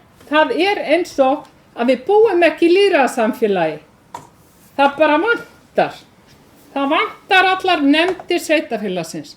Og þá fer ég líka að spekulera í, af því að þetta er fyrirtæki út í bæ sem er að vinna þetta, þá fer ég líka að spekulera í, er skilningur innan þessa fyrirtækis á því að við erum ekki bara venjulegt fyrirtæki. Við erum sveitarfélag. Við erum kosin til þeirra starfa sem við vinnum. En þetta er svona, en þann dag í dag, ekki minnst á nefndir sveitarfélagsins, sem eru hinn faglegi aðili innan gæsalappa og fulltrúar lýðræðisins í Mosfellsbæ. En sem sagt, ég held að þetta sé svolítið endurtekið efni. Ég líka spyr sjálfa mig að því Mosfellsbær hefur margoft farið í stefnumótunarvinnu. Það hefur líklega verið svipað leyti þegar að rýnihóparnir voru á störfum í Mosfellsbæ þarna á milli 2007 og 2008 og íbúar sveitarfélagsins voru fengnir í lið til að skipuleggja miðbæinn. Út úr þeirri stefnumótun kom grænn miðbær. Hvað er gert við þá stefnumótun núna? Henni er bara hent út gluggann án nokkuð samráðs við íbúa. Þeirra er ekki lengur þörf, stefnumótunin hefur greinilega runnið sitt skeið, íbúan er ekki lengur þörf, það er bara búið að afhenda verktakafyrirtæki út í bæ, skipulagsvaldi í miðbæ Mosfellsbæjar, íbúarnir eru óþarfir. Og ég held að það sé bara nauðsynlegt að við hugsum svolítið út í þetta. Þetta er voðalega fyndið. Nú erum við komin aðeins út fyrir efnið kannski. En líka það að það er alltaf margir fundir í gangi hérna. Það er fundur þarna og það er fundur hér. Það er svolítið erfitt, herra forseti, að tala. Sérstaklega þegar eru margir fundir í gangi. Afsakið ég á bara að lána rafmagn og misskildi bara beðina. Já, en bara þú veist, smá tillitssemi. Allavega sem sagt, mér finnst að við þurfum áður en að fara ég gerði athugasemd við það á síðasta fundi bæjarráðs þessi tillaga var kynnt og gerði verulegar athugasemdir við kostnaðinn sem á að leggja út af þessu verkefni. Mér finnst þetta verkefni, það lítur á bæjarskrifstofunni, þetta er verkefni starfsmanna og þetta er sameiginlegt verkefni starfsmanna og framkvæmdastjóra sviðanna að skipuleggja sitt innra starf, skipuleggja boðskipti, skipuleggja verkaskiptingu, hvernig sveitarfélagið presentera út af við, hvernig upplýsingaflæðið er út af þessari skrifstofu og svo framvegis. Og það er engin betur í stakk búinn til þess að vinna svona verkefni heldur en starfsfólki sjálf og framkvæmdastjórarnir í sameiningu. Og þess vegna finnst mér alveg óþarfi að eyða fleiri milljónum í það að ráða fulltrúa frá einkafyrirtæki utan í bæ til þess að stýra þessari vinnu. Ég held að væri miklu farsælla og myndi skila bara miklu meiri árangri ef að starfsmennirnir færu í þessa grasrótarvinnu inn á bæjarskrifstofunni sjálfi. Það er náttúrulega alveg sjálfsagt að vera alltaf vakandi fyrir því að hvernig það verkefni að reka þessa bæjarskrifstofur, hvernig það gengur og hvernig best er að haga því, en ég er á móti því að við gerum það með þessari 2007 aðferð sem að hér er búið að kynna. Og ég held að við ættum að hugsa líka, það var líka miklum peningum í þessa ágætis stefnumótun í sumar. Þetta verkefni sem að Haraldur var að tala áðan, það var starfsmannafundur með öllum gildi Mosfellsbæjar og það var í rauninni það var ekkert komið ennþá í okkar hendur þetta, hvernig þetta gekk og hver er niðurstaðan. Og mér finnst áður en að við förum í næsta verkefni ættum við að fá niðurstöðurnar úr því verkefni sem var hérna í sumar. Við gerum fundarhlé. Við hefjum þá funda 9, Anna Sigríður Gjórsvöld. Forseti, ég er komið hér í pontu til að draga tilbaka tillögu sem ég lagði fram hér áðan og ég geri það í ljósi þess sem fram hefur komið hér í ræðum fulltrúa meirihlutans, bæði bæjarstjóra og bæjarfulltrúa Bryndísar vinnulagið og hugmyndina í kringum þessa skoðun sem ætlun er að fara í á skipulagi stefnumörkuninni fyrir skrifstofuna. Ég geri það líka og við gerum það líka í trausti þess að við verðum fyllilega upplýst framgang málsins og að það komi með reglubundnum hætti inn til bæjarráðs þar sem að það verði rætt og bæjarráð getur komið að sínum athugasemdum og eins og vera ber. En það sem tilgangur var aldrei að koma í veg fyrir að þessi vinna færi fram heldur einungis að gera athugasemdir við hvernig að þessu máli var staðið. Þá teljum við ekki rétt að tefja málið meira og það er kannski ákveðið að koma líka frá hérna hjá mér að við teljum líka rétt að í svona máli að þá séu fengnir utanaðkomandi aðilar til þess að hafa umsjón með því og stýra því til þess að það gangi vel fyrir sig. Takk. Bjarki Gjórsvöld.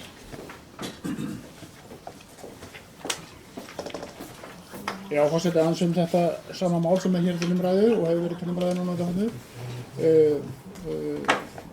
Ég fagna því að Samfylkingin S-listi dregur þessa tillögu tilbaka með málinu er vísað aftur til bæjarráðs en almennt vil ég segja málið eins og hér nú verið sagt af öðrum að þið mátt kannski standa að þessu öðruvísi og á sínu tíma en það þjónar kannski ekki tilgangi að fara aftur í bæjarráð með málið það á örugglega eftir að koma aftur og aftur inn í bæjarráð hvort sem hvernig sem það kemur þangað.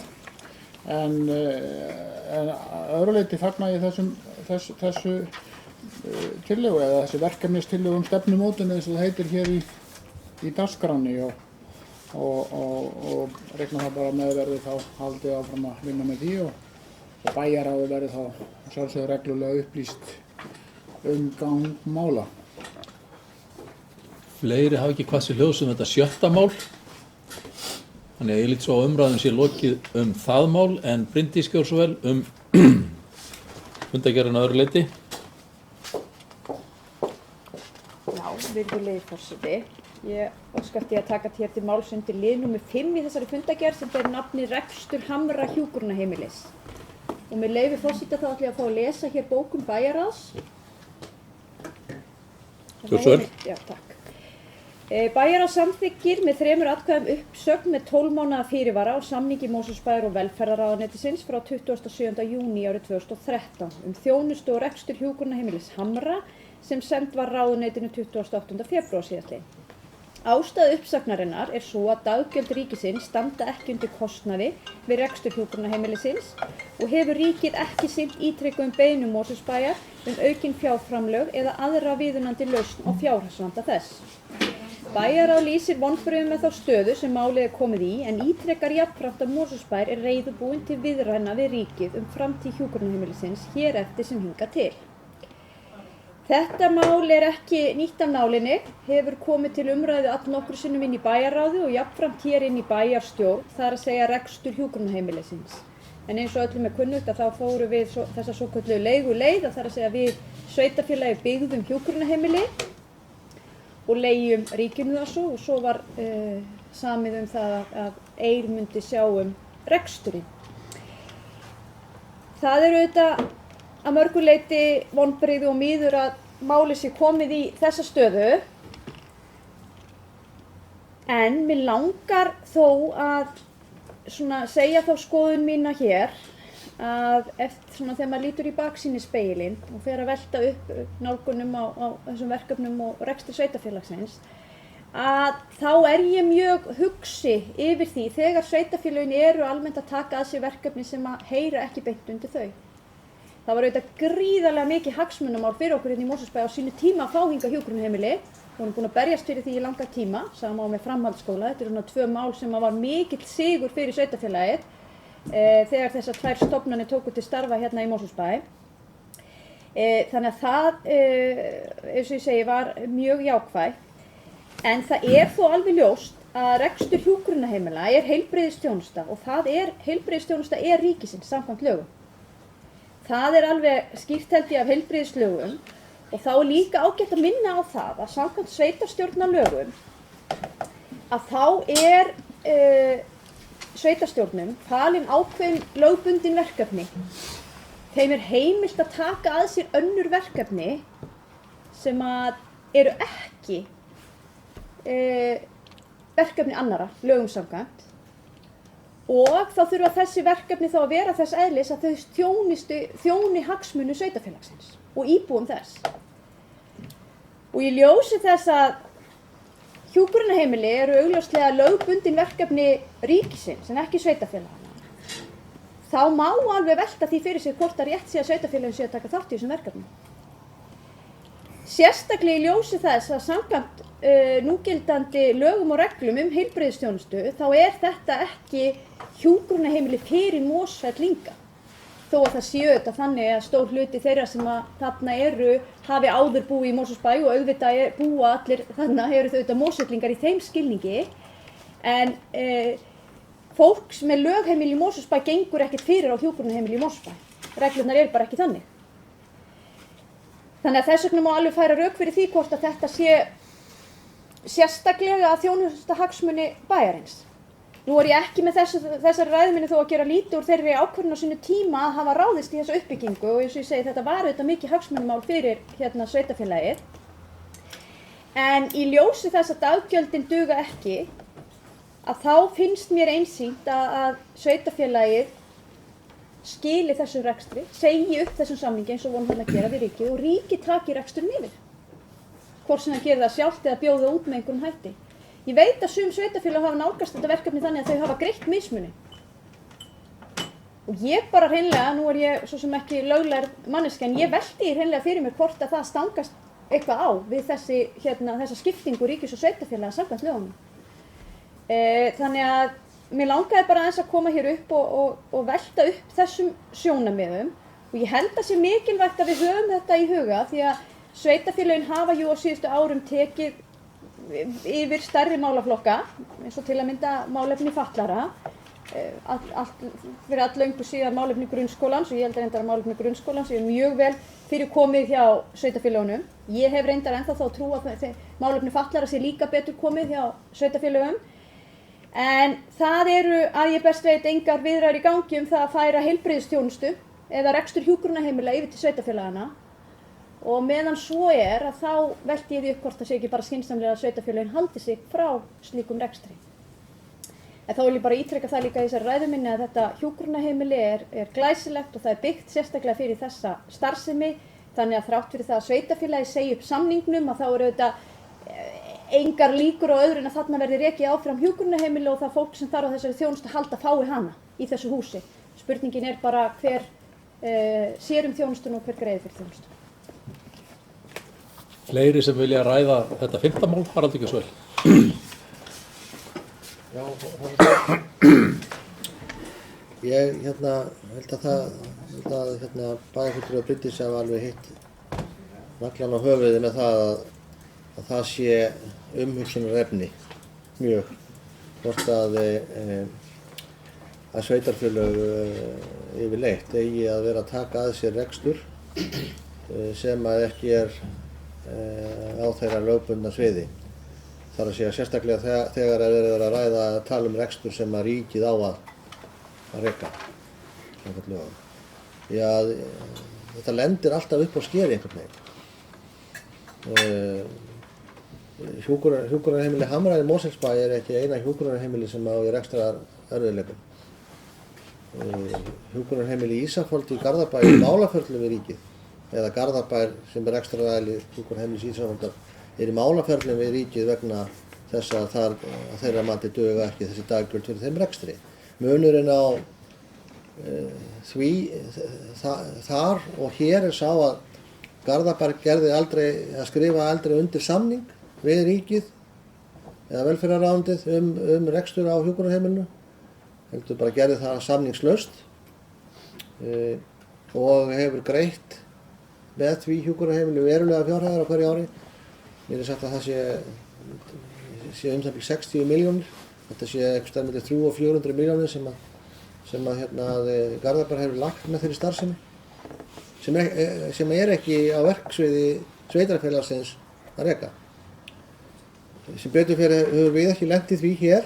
Við höfum varist fimlega, þar að segja að Mosfellsbær hefur ekki greitt með þessum rekstri sem að endurspeglast af því að eins og kemur fram í minnisblaði fjölskyldusviðs og kemur fram líka í greinargerð forstjóra Eyrar að félagið Hamrar sé að verða ógjaldfært eða órekstrarhæft vegna þess að þeir fjármunir sem þar eru ætlaðir til rekstursins, daggjöld ríkisins, duga ekki fyrir rekstrinu.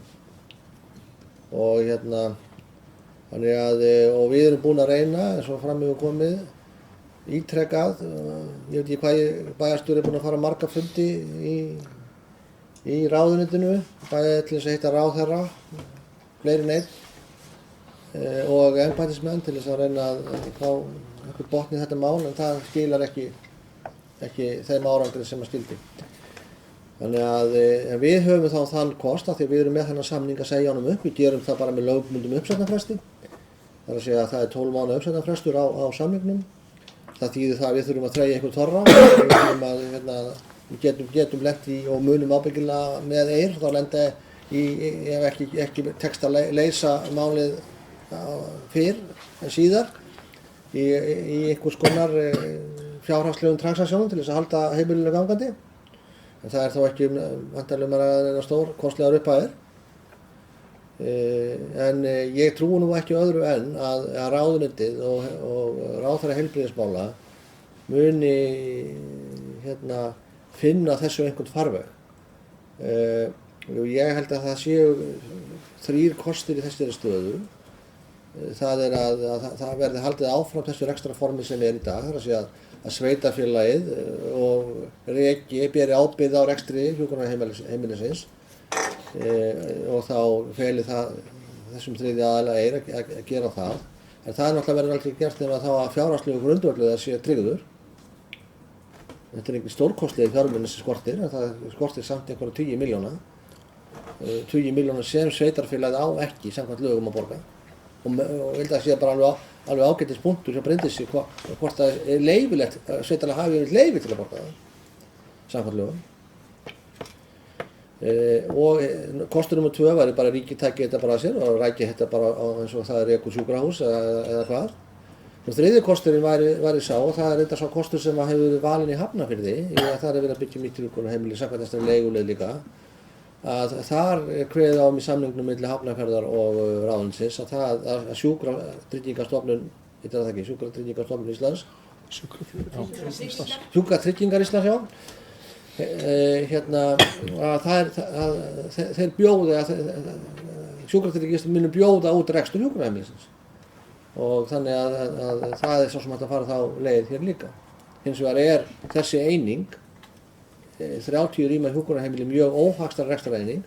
Hún hefur verið hagstæðari vegna þess að það hefur hægt að nota ákveðin samlegðaráhrif með eir vegna nálægðarinnar við hjúkrunarheimili niðri í Grafarvogi og við þá þjónustu sem er veitt með öðrum vettvangi á Hlaðhamrum. Þannig að sem sérstök eining, hvort sem það í útboði eða sjálfstæða reknir ríkisins verður ennþá óhagstæðari þangað til að hjúkrunarheimili verið stækkað. Þannig að ég vona bara að þetta leiði til þess að menn settist nú niður fyrir einhverja alvöru og finni á þessu einhverja lausn sem alveg til. Það bara spurning má vilja og þetta veltir ekki ríkissjóði á fullu. Það var leysa þetta mál. Anna Sigríður.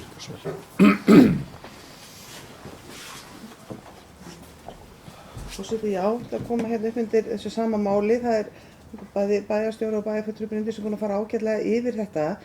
Það sem náttúrulega mjög nauðsynlegt að halda til haga að þeir sem búa á hjúkrunarheimilinu Hömrum þurfi ekki að óttast hag sinn. Þetta fólk mun ekki lenda á götunni, aðstandendur þurfi ekki að hafa áhyggjur af því. Málið snýst náttúrulega í raun og veru bara samskipti sveitarfélags og ríkis. Ríkið í raun og veru ekki að sinna skyldum sínum og sveitarfélagið bregst náttúrulega þannig við að verja þá sína hagsmuni og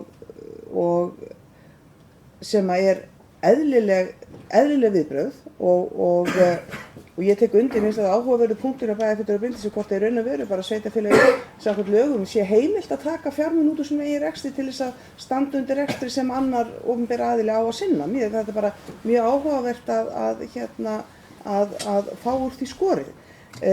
Það líka búið að koma hér fram, ég vildi bara halda þessu til haga sko það ekki nema ríkið ákveðið þá að loka þessu hjúkrunarheimili sem afskaplega ólíklegt scenaríó í þessu máli. Og svo náttúrulega, þetta eins árs uppsagnarfrestur og vonandi taka menn til við að hefja vinnu við að reyna að leysa þetta mál. Það líka búið að koma þetta fram að þáttur sem maður sér ekki að ríða ríkissjóð að fullu sem kæmi mjög öflugur inn í að leysa rekstrarvanda þessa hjúkrunarheimilis. Það væri að gera eins og í raun og veru ætlunum var í upphafi þegar þetta hús var byggt þannig að það væri gerlegt eða gert ráð fyrir því að það væri hægt að byggja ofan það. Og það er að fjölga þá rýmunum með minnst okkur 20 og jafnvel fleiri vegna sem ég skilst að sé búið að breyta eitthvað reglugerðin stærð rýma. Fjölgun 30. Fyrirgeðu? Það er það fjölgun 30. Fjölgun 30 segir bæjarstjóri sé hægt og maður bara áttar sig ekki á því hver þessi tregða og nú veit ég að starfsmenn bæjarins með bæjarstjóra í broddi fylkingar hafa margrætt við ráðuneytið. Þau hafa margrætt við fyrrum heilbrigðisráðherra, þau hafa líka rætt við nýjan heilbrigðisráðherra, en það gerist ekkert. Við getum náttúrulega ekki setið bara og beðið þangað til þessum háu herrum þóknast að fara að skoða þetta mál og í raun og veru náttúrulega bara heimilisfólki á Hömrum, það var bara rétt á því að yfirvöld heilbrigðismál í landinu setjist yfir þetta mál og leysi það. En aðalega vildi ég bara segja þetta að bærinn segir þessum samningi, þar sem Eir búið að segja upp samningum við okkur reksturinn, nánast óhjákvæmilegt, en að íbúarnir eigi ekki að þurfa óttast hag sinn þegar þetta ári liðið og nú vonar maður bara að yfirvöld heilbrigðismála taki við sér hvað þetta varðar. Takk. Bryndís Kjörsvöld. Já, virðulegi forseti, því það öllum ljóst að ég tilheyri jafnframt löggjafarvaldinu sem að skaffar jú fjármögn í hinn ýmsu verkefni, þá vildi ég engu að síður bara halda því til haga að það hefur verið sett töluvert meira fjármagn inn í rekstur hjúkrunarheimila. Þannig að daggjöldin hafa verið hækkuð og voru gerð núna í síðustu fjárlögum.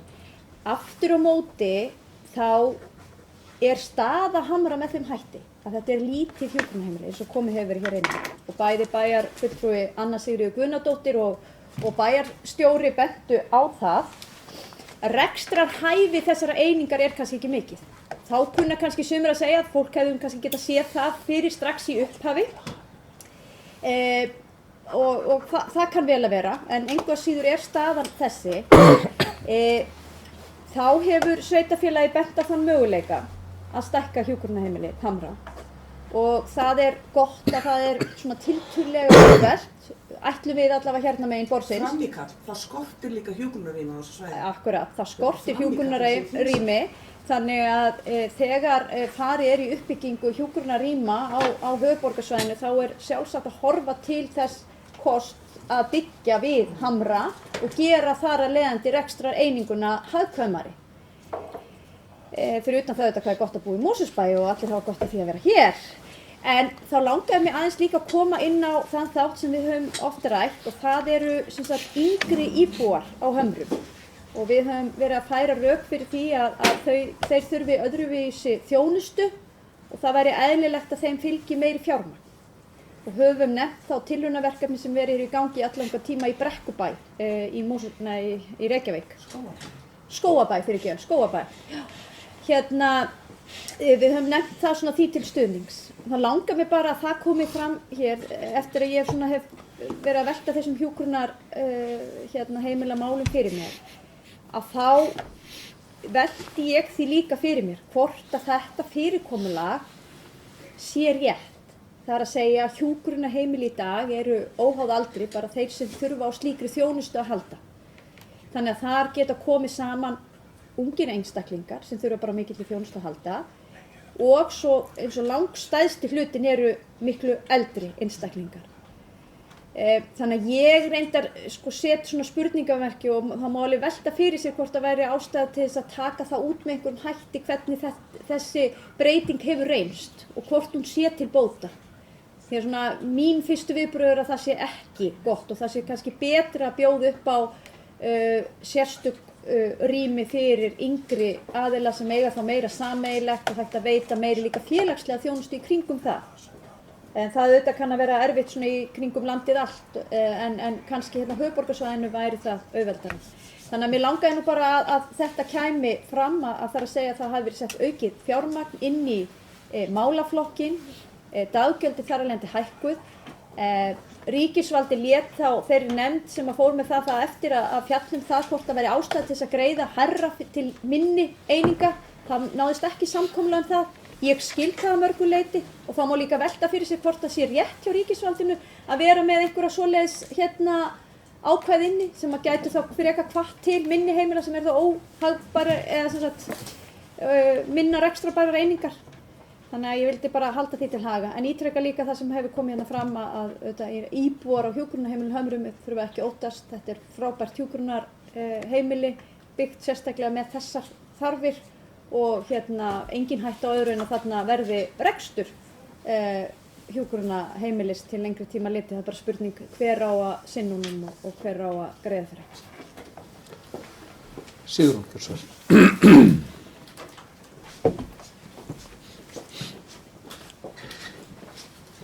Já, ég kem hér fram undir sama máli, Hamrar og þessi samningur sem verið að segja upp vegna þess að ríkið stendur ekki nógu vel að því að reka þetta eða þetta stendur ekki undir sér reksturinn. Málið og ég held að það sé mjög mikilvægt að við líka hugsum svolítið aftur á bak og rifjum það upp hvernig til þess koma að þetta hjúkrunarheimili var byggt. Það var ekki tilneytt fjármagn og það var töluverður þrýstingur á ríkið að byggja hjúkrunarheimili Síðan var það gert með sérstökum leiðum. Mosfellsbær tekur lán sem að ríkið síðan greiðir af og svo framvegis. Það samdóm og álits fólks sem að ég hef rætt við að það sé líka mjög óheppileg stærðin á herbergjunum. Þau séu í rauninni allt á stór með það megi ekki búa hérna hjón og svo framvegis. Þannig að það svona ýmislegt sem að við getum líka skoðað sem snýra að sveitafélaginu og kannski hefði svona í ljósi þess hversu að ríki ágreinilega ekki fyrir því að reka svona mörg hjúkrunarheimili og alls ekki svona óhagkvæma einingu eins og þetta. Að það verði þá haft í huga næst þegar að upp kemur svona mál. Haraldur Gjörsvel.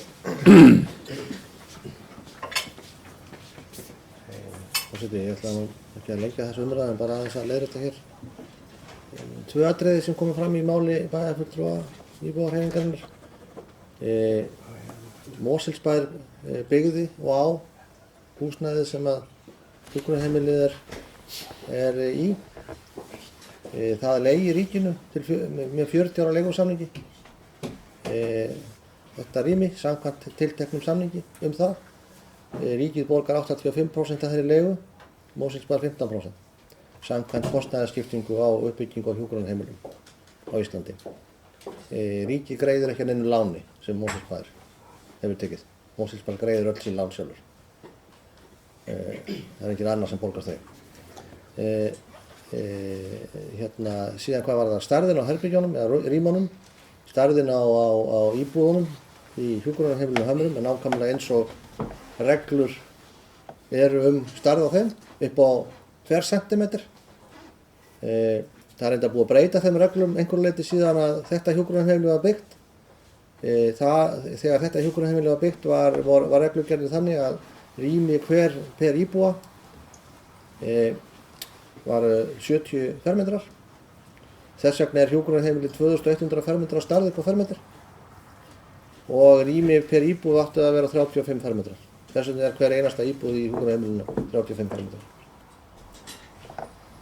Þessum tölum hefur einhvern veginn verið breytt núna, það er orðnar minni, en það breytir ekki því að þetta hjúkrunarheimili var byggt samkvæmt þeim lögum og reglum sem þetta giltu þegar að það var gert.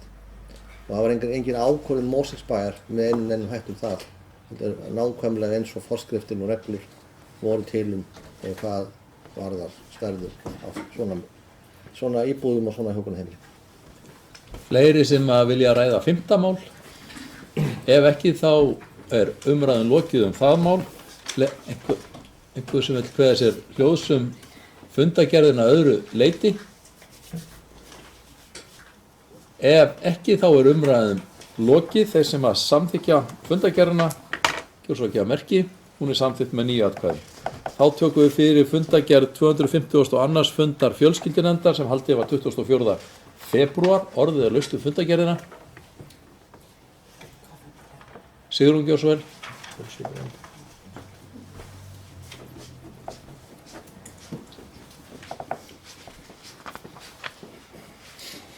Já, ágæti forseti, mér langar að koma hérna fram undir máli fjölskyldunefndar númer 2, ársfjórðungsyfirlit. Og það er ársfjórðungsyfirlit frá október til desember. Þetta eru mjög góð yfirlit.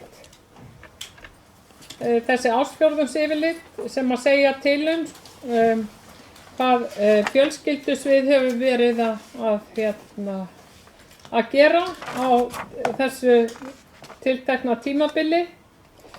Hér er fjallað barnaverndarmál, heimilisofbeldismál, fjárhagsaðstoð, félagslegt húsnæði, málefni eldra fólks, félagslega heimaþjónustu, málefni fatlaðra og fleira. Það er eitt sem að fulltrúi íbúðarhreyfingarinnar í fjölskyldunefnd hefur gert athugasemd við í gegnum tíðina og þess vegna, og hann hefur endurtekið gert það og þess vegna langar mig að vekja máls á því hér. En það vantar í þessa skýrslu, það yfirleitt svona gefnar upplýsingar, fjárhagslegar upplýsingar hvað kostar og svo framvegis í skýrslunni, eða hversu miklu fé eytt í hinn og þennan málaflokkinn. En það vantar alltaf sem sagt upplýsingar kostnaðinn vegna akstursþjónustu í skýrslunni. Og það náttúrulega heilmikið akstursþjónusta sem að kostar náttúrulega líka mikla peninga fyrir sveitarfélög og það væri mjög fróðlegt fyrir okkur að fá að vita kostnaðinn við þetta. Síðan það varðandi félagslega heimaþjónustu. Ég heyri oft, ekki bara í Mosfellsbæ heldur víðar, að fólk fái ekki félagslega heimaþjónustu. Það ekki vegna þess að það hefur ekki rétt á henni, heldur vegna þess að það fáist ekki fólk til að vinna þau störf. Og það sem að ég hefði áhuga á að fá upplýsingar hvort að það getur verið að fólk sé svo illa launað að það þiggi ekki þessi störf. Hver ástæðan fyrir því að ekki fæst fólk í þessi störf? Það ekkert sagt frá þessu í skýrslunni. Mér fyndist að þessar upplýsingar ætti að koma fram í skýrslunni ef að fjölskyldusvið getur ekki séð fólkinu fyrir þessari þjónustu, þá finnst mér rétt að það komi fram í skýrslunni. Og síðan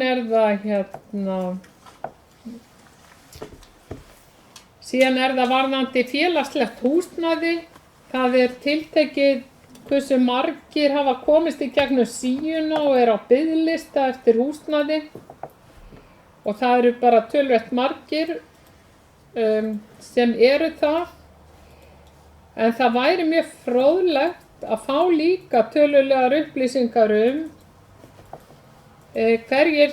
hversu margir almennt sækja félagslegt húsnæði í Mosfellsbæ og á hvaða forsendum þeim hafnað. Það væri mjög fróðlegt að hafa þessar upplýsingar í þessari skýrslu. Vegna þess að ég get ekki ímyndað mér annað en að þessar upplýsingar það liggi fyrir. Theodór Gjörsvel.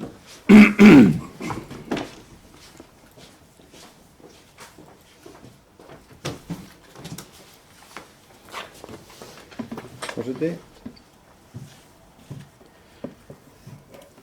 Bara svona svo við byrjum á og taka undir með Bæjarfélagsvinnunni að skýrslan góð.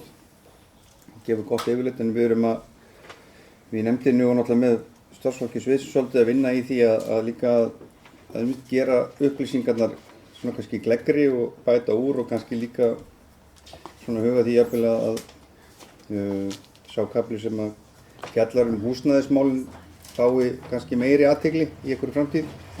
En svo ég byrja bara hvað það sem Sigrún tiltók hér að þá kom fram og það rétt að fulltrúi íbúðarhreyfingarinnar ræddu akstursþjónustuna. Það eru til upplýsingar þennan kostnað og þeim verður bætt við. Þannig að hvort að við bara reynum þá að koma því áleiðis bara með kannski beinum hætti á það ratar í skýrsluna fyrir næsta fjórðung. Með félagslegu heimaþjónustunni þá eins og það kemur ekki fram hvort að við fáum ekki starfsfólk og það finnist ekki. Nei, við skal bara finna út úr því hvort að vanti starfsfólk í þjónustuna og ef svo þá hverju sætir. Þannig að ég skal sækja svörum þeim spurningum. Við get ekki svarað þeim öðru leyti en hins vegar með félagslega húsnæðisræðum og þá kannski að því til að svara. Nú er ég að fletta í, já. að á þessum ársfjórðungi eða þessari ársfjórðungsskýrslu þá er það þannig að í september þurfa einstaklingar að endurnýja umsókn sína. Og það er kannski sem ræður því að það voru 24 í síðustu ársfjórðungsskýrslu og núna 14 á listanum. Þannig að reynsla þeirra hér upp er það að fólk mun koma, það mun fjölga á listanum sjálfum vegna þess að það bara sumi gleyma sér og þannig að það mun fjölga á þeim lista líklega. Og kannski líka, ég verða að endurspegla kannski áhyggjur sem að þau hafa og ég held að sé svona okkur til í því að við þurfum að vera svolítið vakandi við því sem er að gerast núna að verð á húsnæði og húsnæðismarkaður og þannig að þetta er kannski, fólk hefur orðið býsna miklar áhyggjur hvort það komist inn, það er erfitt að komast orðið í húsnæði, þetta er orðið miklu dýrara. Þannig við ættum allavega að vera viðbúin því að kannski muni þetta hitta einhvern hóp fólks illa. Þannig að við erum með starfsfólkinu og með starfsfólkinu hérna og stjórnendum að þá er svo sem verið að rýna í hvaða lausnir eru í boði. Við höfum svo áðurætta hérna að hvernig við nálgumst þennan markað, leigumarkað, hvað úrræði við notum, þannig að við getum brugðist við sérstaklega þegar er mikið neyðir hjá fólki að við höfum einhver úrræði, hvort sem við verðum einhverju leigjendur eða millileigjendur í því, en ég held að þessi kannski líka fyrir okkur, kannski, hvernig ég orða það, að þeir sem að njóta stuðnings hjá okkur eru, það er kannski eignir sem við eigum, en mjög margir af þeim sem við erum að ræða geta jafnvel staðið undir leigu sjálfur og fá þá húsaleigubætur og sérstakar húsaleigubætur. Þau fá bara húsaleigubætur hjá okkur. Það er að segja þannig að þau fá ekki þennan viðbótarstuðning sem þau getur fengið gegnum kerfið. Þannig ég held í gegnum nefndina og gegnum starfsfólki að vera að vinna í því að reyna að fjölga þessum úrræðum og gera það sem hagkvæmastan hátt, bestan hátt og hagkvæmastan líka fyrir þá aðila sem að og kannski við vorum auðvitað núna fyrir ekkert löngu í nefndinni að heimila, þar að segja við erum að hjálpa til við að fólk komist, það er kannski tímabil sem það ræður ekki við, þannig að það kemst í leigu, getur staðið undir því, það vantar kannski tryggingu eða eitthvað svona lagað, sem við getum hjálpa til með. Þannig að fólk kemst á í húsnæði, öruggan stað og getur greitt leiguna. Þannig að mér finnst starfsfólk hérna uppi og það úrræði sem eru vinna með alveg frábær og eins og kemur svo sem fram hérna frá í 4. málsgreininni í kaflanum félagslegt húsnæði, þá verður að fjalla það leigumarkaðinn og við verðum að hafa úrræði, við verðum að hafa herbyggi með salernisaðstöðu þegar kemur eitthvað upp hjá fólki með engum fyrirvara. Þá erum við svolítið illa sett. Þannig ég held bara að við vinnum áfram í því.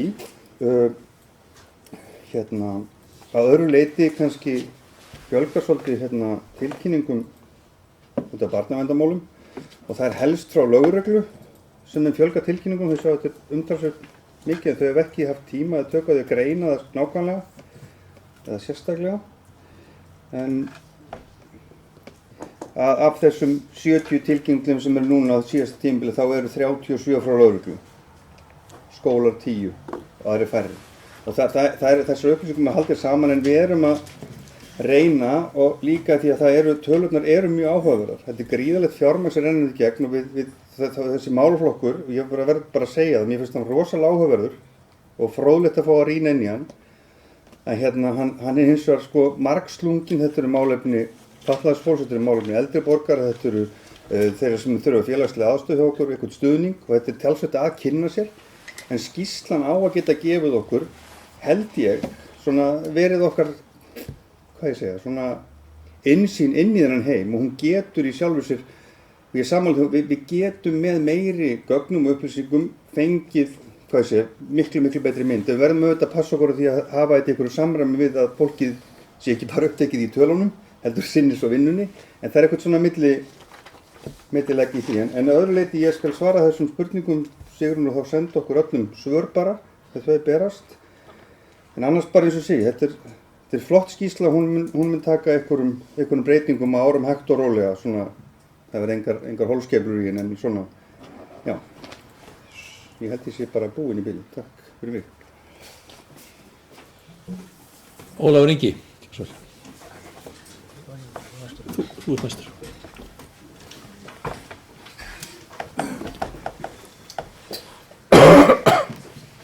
Forseti, ég ætla að byrja að þakka hér fyrir greinargóða skýrslu sem að venju hefur skilað okkur gagnlegum og mikilsverðum upplýsingum og að mörgu leyti þá eru greinar betri heldur en áður. Hér hafa komið óskir til formanns fjölskyldunefndar að bæta enn í og ég heyri það að hann eins og síðast og tekur hann vel í það og það er gott.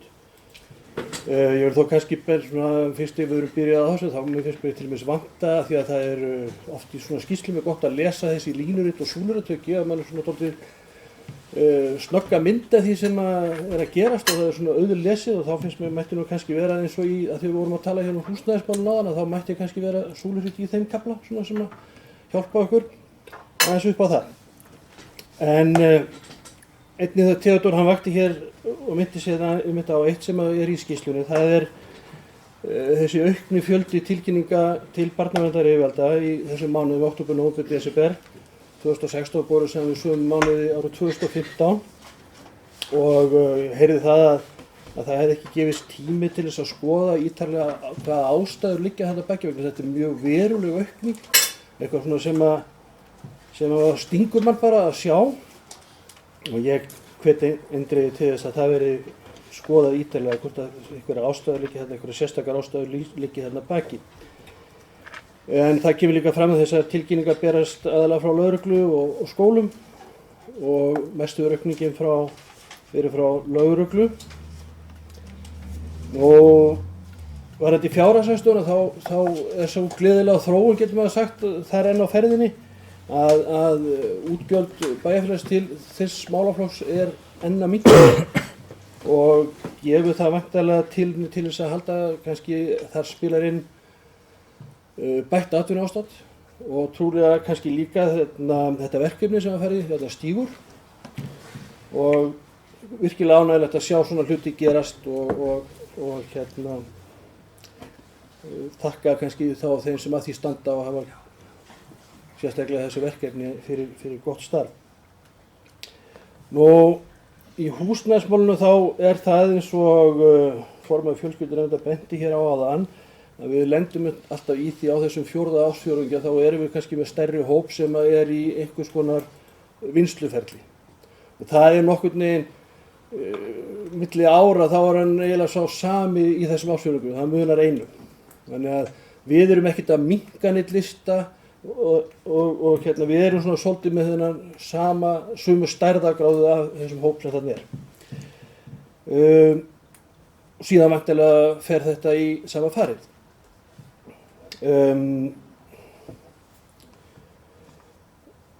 Að lokum langar mig til þess að nefna hér eitt af því að ég heyri að títt ræddur formaður er afar bónlipur og þá langar mig að spyrja hvort að það gildi sömu reglur fyrir þá sem er að sækjast eftir leiguhúsnæði, félagslegu húsnæði í eigu bæjarins og þá sem eru að sækjast eftir leiguhúsnæði á hinum frjálsa markaði eða semst með aðstoð bæjarins. Þá á ég við varðandi forgang og punkta hvort að það vegna þess að væntanlega kemur það inn með öðrum hætti ef að skjólstæðingar félagsþjónustunnar geta útvegað húsnæði og þurfa ykkur aðstoð til. Þannig að það er spurning hvort að það sé jafnræðis gætt í því og hvort að það gildi einhver aðra reglur en þá sem að fá úthlutað eða fara á hinn frjálsa leigumarkað með aðstoð bæjarins. Nú, síðan langar mig að lokum að spyrja hvort að hversu margar íbúðir bærinn hefur keypt til afnota sem félagslegt leiguhúsnæði frá árinu 2002 til dagsins í dag og einnig hversu margar íbúðir Mosfellsbær er með í leigu til þessar afnota á hinum frjálsa markaði. Að öðru leyti held ég að það sé búið að fara yfir það svona helsta sem við þessari skýrslu og þetta duga. Takk fyrir. Haraldur. Það var spurt hérna félagslega heimaþjónustu og starfsfólk í kringum það. Það var þannig að félagslega heimaþjónusta er rekin eða Mosfellsbær hefur gert samning við Eir að reka þessa félagslega heimaþjónustu. Það er að þetta er ekki starfsfólk Mosfellsbæjar sem er að sinna því en sjálfsögðu verkefni sem að Mosfellsbær sinnir með þessum hætti og það er rétt sem að kom fram hjá fulltrúa íbúahreyfingarinnar að það hafi verið einhver dæmi það að það hefði skort á starfsfólk hjá Eir til þess að geta sinnt þessari þjónustu fullkomlega. Og því miður hefur það líka, því við vorum að ræða þetta sérstaklega daginn, ég og framkvæmdastjóri fjölskyldusviðs, því miður hefur það líka verið borið við að rekstraraðilum, þar sé að þeim sem við höfum samið við þennan rekstur, hefur láðst að láta sveitarfélagið eða starfsmenn fjölskyldur vita að því að það hefur ekki getað sinnt þjónustunni vegna manneklu. Og við ræddum það sem líka sérstaklega að það þyrfti að endurskoða og fara yfir þetta samkomulag. Og sérstaklega því ljósi að það gengi náttúrulega ekki að þeirri þjónustu sem við ættum að sinna og okkur bara að sinna væri ekki sinnt með nægilega góðum hætti. Og ég veit að það verið að framkvæmdastjóri fjölskyldusviðs með sínu starfsfólki að ræða þetta sérstaklega við Eir og við með bætur í huga og þá jafnvel hvort að það þurfi að endurskoða þetta fyrirkomulag með einhverjum hætti. Jafnvel að bærinn yfirtaki þetta og sinni þessu sjálfur. En það náttúrulega uppsveifla í þjóðfélaginu, það þýðir oft vandamál með mönnum og Eir hefur greinilega lent í því að eiga í erfiðleikum með að manna fullkomlega þessar stöður. En það ekki ásættanlegt að það sé minnst ekki til einhvers tíma og sérstaklega ekki að sveitarfélag viti ekki að því. Þannig að það þarf greinilega að fara yfir þá verkferla sem það snúa. Bara því að Ólafur var hér að spyrja um fjölda íbúða og hvort það einhver munur á því ef að skjólstæðingar félagsþjónustunnar er í íbúð sem er leigð af bænum eða ég skildi spurninguna þannig eða í eign bæjarins. Ég kannast ekki við það sem eitt munur á því. Það að segja að þetta bara spurning hvernig bærinn nálgast það verkefni að útvega skjólstæðingum sínum húsnæði. Og það tengist hinni spurningur að kaupa á íbúðum. Bærinn hefur ekki keypt neinar íbúðir síðan 2002 held ég. Hins vegar hefur bærinn fjölgað félagslegum leigubílum með því að leigja þær. Og á þeim forsendum að það hefur verið metið sem hagkvæmara fyrirkomulag. Það að segja að það sé meiri sveigjanleiki í því, það sé að bregðast meira við þeim fjölskyldustarfum sem eru á hverjum tíma. Og svo hefur núna síðustu minnstrin hefur leigumarkaður hér í Mosfellsbæ verið að snarbreytast. Það að segja að það hefur verið til leigumarkaður. Og þannig að það er ákvörðun bæjarins, ekki skjólstæðingsins, að fyrirkomulega sé með þeim hætti að bærinn leigi og síðan endurleigi skjólstæðingum á félagslegum forsendum frekar að bærinn kaupi eða byggi og leigi á þeim nótum. Það ekki ákvörðun skjólstæðingsins eða með neitt milligöngu hans sem hefur með þetta að gera, heldur þetta bara það ákveðið að leysa úr brýnni þörf með því að leigja íbúð og það hefur þótt hagkvæmari og betri kostur núna síðustu árin heldur en að bærinn sé að kaupa íbúð. Þannig hefur íbúð sveitarfélags félagslegum íbúðum fjölgað um það bil 10% á þessu tímabili með þessum hætti 10 til, já, eitthvað það bil það. Kolbrún Geirsson.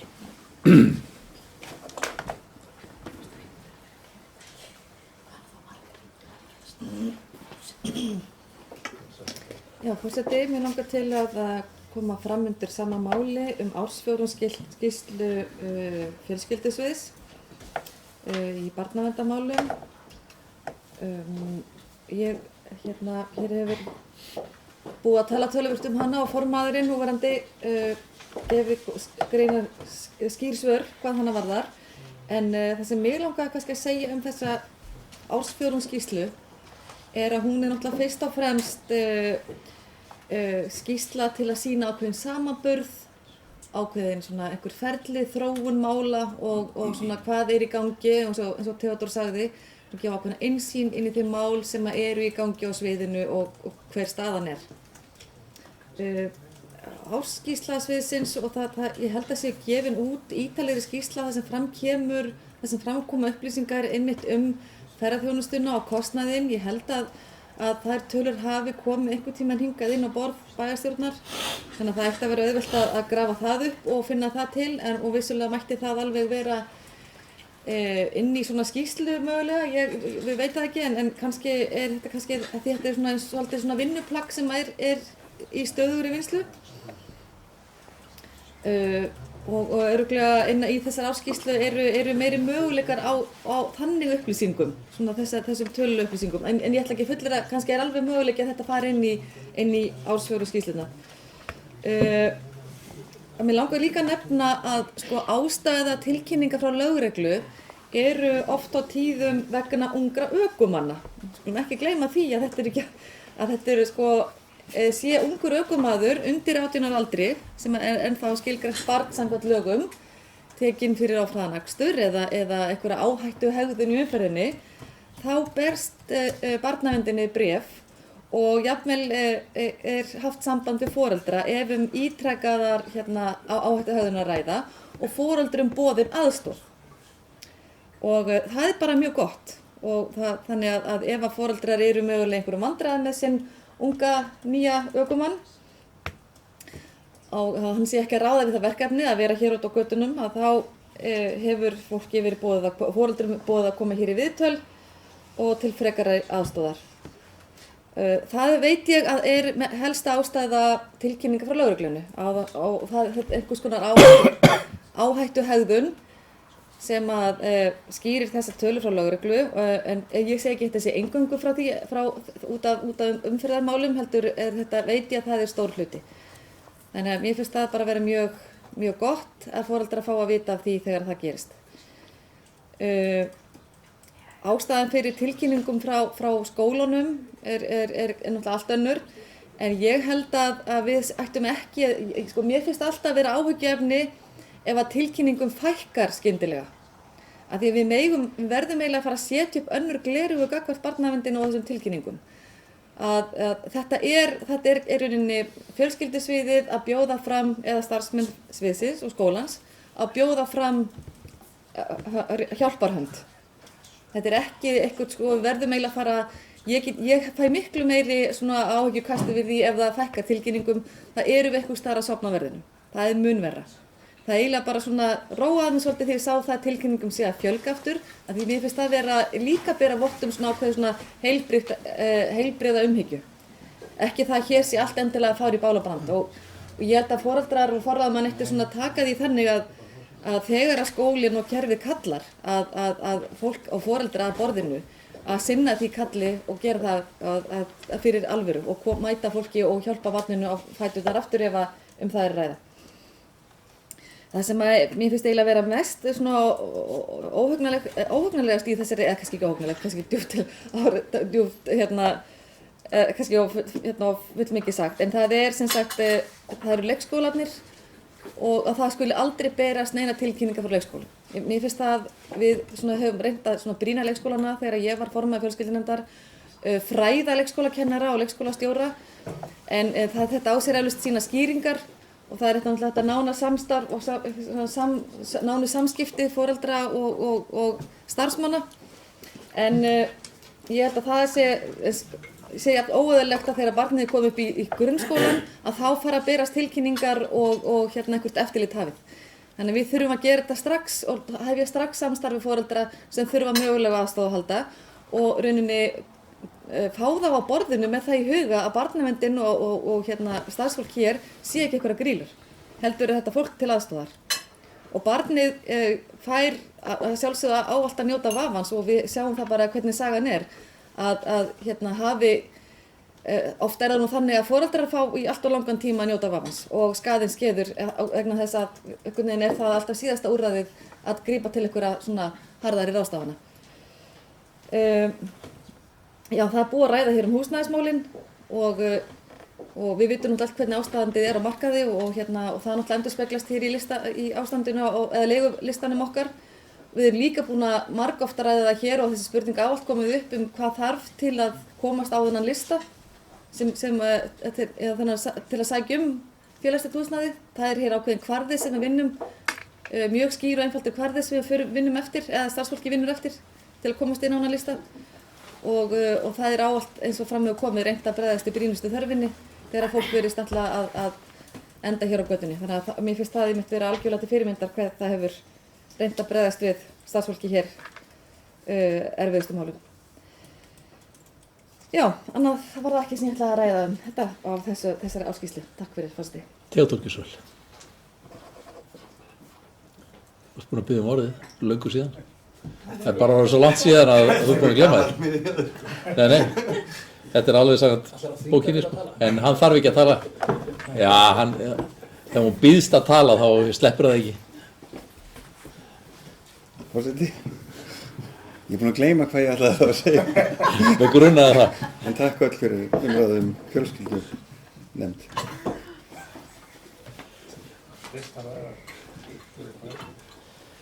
Fleiri sem æski þess að ræða þessa fundagerð, ef svo ekki þeir sem að staðfesta hana kjórsókjarmerki.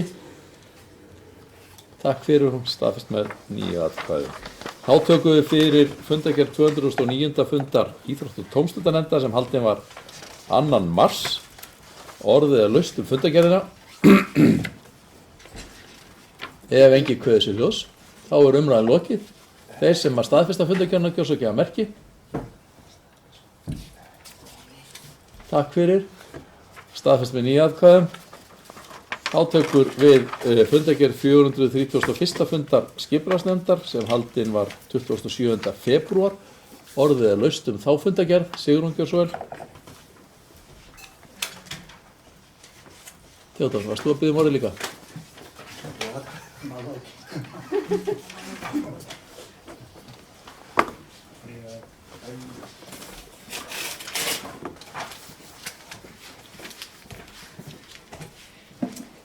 Já, ágæti forseti, ég kem hér fram undir máli númer 11 í fundagerðinni, uppbygging á lóðum í miðbæ Mosfellsbæjar. Það er þannig mál með vexti að í vændum mikil uppbygging á lóðum í miðbæ Mosfellsbæjar. Það í Bjarkarholti, það lóðir eru við Bjarkarholt og Háholt. Eiginlega þetta sama gatan en hún hefur fleiri en eitt nafn. Þannig að þetta veldur ruglingi. En þetta eru lóðirnar frá Krónunni upp að framhaldsskólanum. Hérna í Mosfellsbæ. Fyrir nokkrum árum þá var stofnaður rýnihópur meðal íbúa. Og gefið út og sem sagt mikið það rætt að þetta væri sem sagt í þágu lýðræðis sem væri verið að kalla íbúana til og kalla þá á borðinu og búa til skipulag eftir sínu höfði hér í Mosfellsbæ. Þetta var náttúrulega bara til fyrirmyndar, þessi stefnumótun að vinna. En nú stendur til að breyta þessu skipulagi á mjög afdrifaríkan hátt án þess að hafa samráð við íbúana. Þannig að núna virkar þetta eins og að þessi fína lýðræðislega vinna sem fór fram með íbúan, að hún skipti ekki lengur bara neinu mál. Og ég sem fulltrúi íbúðarhreyfingarinnar get ekki verið sammála því. Mig langar að segja í hverju þessar breytingar eru fólgnar.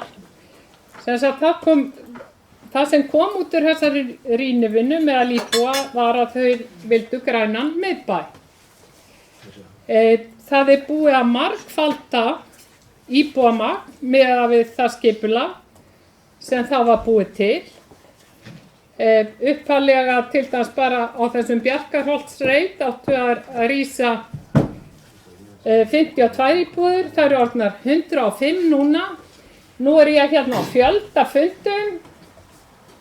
Það eru 3 fundir í gangi hérna. En þið missið að þessu, kæru íbúar. Þið miður. Ég hef stundum lagt til að við ættum að hafa myndavélina. Það sem að hort yfir allan hópinn, þá sjáum við kannski betur ágætu íbúar hvernig þessi fundir fara fram. En ég ætla að halda áfram með það sem ég að segja hérna. Það búið að margfalda byggingamagn á þessu svæði. Það búið að hækka húsin úr 3 til 4 hæðum að stórum hluta í 5 hæðir. Það búið að fjölga á mjög drastískan hátt og það náttúrulega líka af því vegna þess hversu íbúðum hefur fjölgað þarna. Þá verða sem sagt þarna á þessu litla svæði 140 og býttu nú við, ég var búin að taka þetta saman. Þetta eru sem sagt 100 bílastæði ofanjarðar verða 169, neðanjarðar 104. Gert ráð fyrir 145 íbúðum á 12.000 fermetra svæði. Stór hluti húsana 5 hæða. Í ofanalag á síðan að og eru uppi hugmyndir það var málið sem var þarna á undan. En já, það var málið sem þarna á undan á að bæta við enn einni bensínstöðinni á lóðamörkunum á milli Krónunnar og Háholts. Krónan væntanlega við Háholt, en lóðin sem næst henni þarna upp í mót, þar á að bæta við einni bensínstöð, eða sem sagt, það til umræðu. Að bæta við einni bensínstöð og þar með verða í þessum græna miðbæ Mosfellsbæjar 4 bensínstöðvar á innan við 500 metra radíus. Fyrirgefðu forseti, hvað málið hvað að ræða? Ég að tala Bjarkarholt. Viltu halda við eitt mál svo getur við gera það og svo tökum við hitt málið síðar? Jú, en bara, ég þarf samt að segja þetta af því að það voru íbúar í sveitarfélaginu sem voru fengnir til rýnivinnu. Þeir komust að niðurstöðu grænan miðbæ að bæta einni bensínstöðinni við á þessum viðkvæma stað upp við hús sem að verða líka íbúðarhús. Það finnst mér ekki grænt og þess vegna bara nauðsynlegt að tiltaka það líka. En sem sagt, íbúðarhreyfingin hún hérna með tillögu sem langar að flytja. Og hún hljóðar svo: bæjarfulltrúi íbúðarhreyfingarinnar gera tillögu sinni að Mosfellsbær staldri við áður en farið í deiliskipulagsbreytingar við Bjarkarholt Háholt og kalli saman rýnihóp íbúa til að móta nýtt miðbæjarskipulag. Tillögurnar að nýju skipulagi eiga fátt sameiginlegt með því skipulagi sem unnið var af íbúum fyrir nokkrum árum og því mikilvægt að fá þá aftur að borðinu. Þú sendir þessa tillögu til Sigurðar, það ekki? Bryndís næst á mælendaskrá, það kannski bara rétt að halda því til haga, það ekki búið að breyta skipulaginu, það alveg klárt og kvitt og hér sem sagt liggja fyrir til umræðu og eru til umræðu í skipulagsnefnd hugmyndir lóðarhafa breytt skipulag sem að þeir eru að koma með tillögu, eða lóðarhafi að koma með tillögu í ljósi þeirra skilmála sem og þeirra því sem að búa að samþykkja bæði í skipulagsnefnd og í bæjarstjórn áður en að viðkomandi fékk lóðina. Bryndís, gjör svo vel. Ekki svona. Virðulegi forseti. Það rétt, við ræðum hér mál nr. 11 sem heitir uppbygging á lóðum í miðbæ Mosfellsbæjar innan sviga Bjarkarholt Háholt.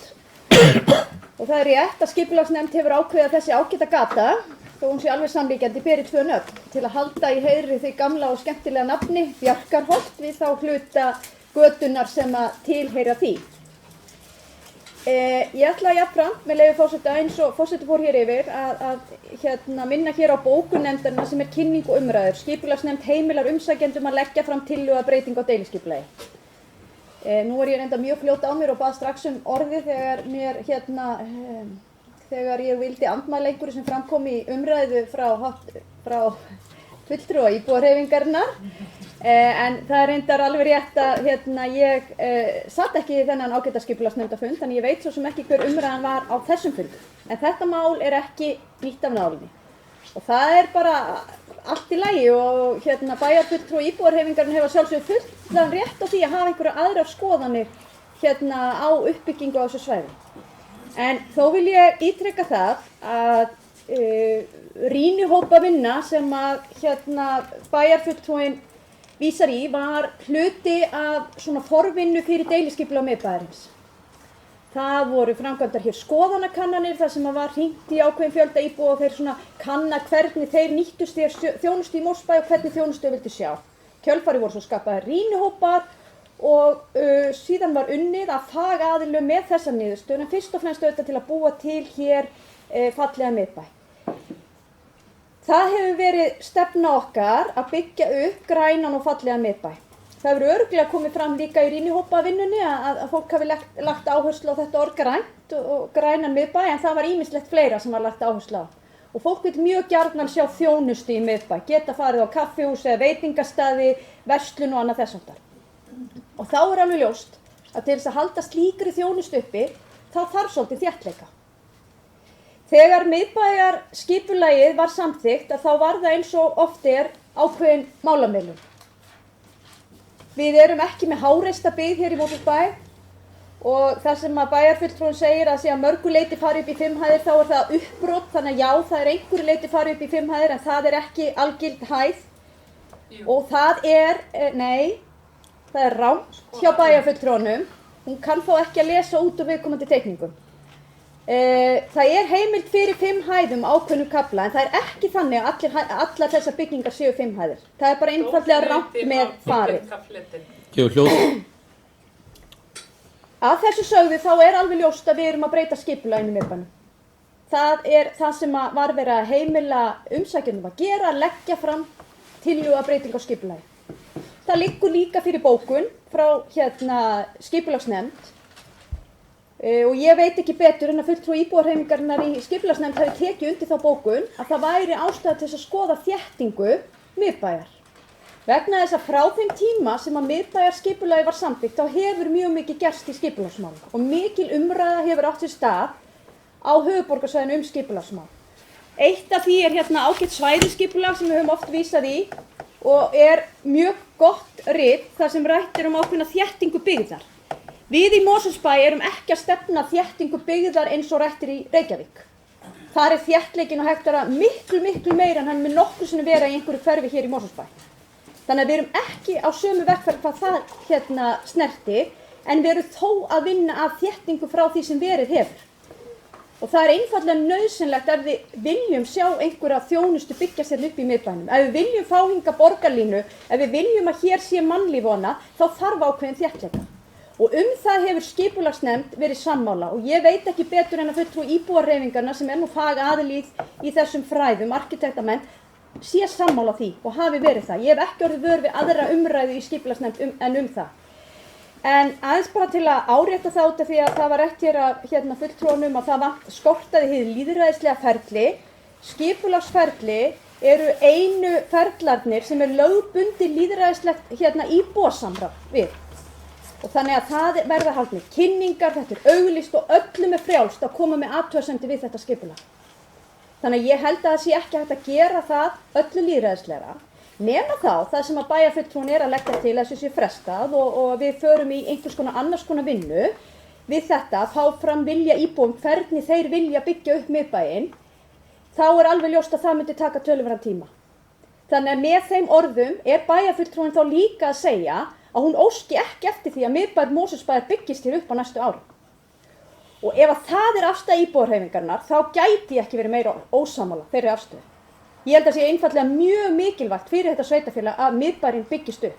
Og þó fyrr hefði verið, ég hef haft væntingar í töluverðan tíma að miðbærinn byggist upp og mér finnst mjög ánægjulegt að markaðurinn hafi tekið þannig við sér að fólk sé tilbúið að fara í uppbyggingu á þessu svæði. Við höfum rætt hluta af þessum lóðum sem ræðir, þar að segja lóðirnar sem eru næst framhaldsskólanum og það hefur farið í víðtæka umræðu og öllum bæjarfulltrúum áverð það ljóst, þannig að í þessum tillögum sem hér liggur er ekkert nýtt hvað það snertir. Þannig að jú, ég hef heyrt afstöðu íbúahreyfingarinnar og hérna, það er að segja bæjarfulltrúa íbúahreyfingarinnar, ég get ekki viðurkennt að ég hef heyrt nákvæmlega sömu afstöðu inn í skipulagsnefnd, en það er engin breyting á því.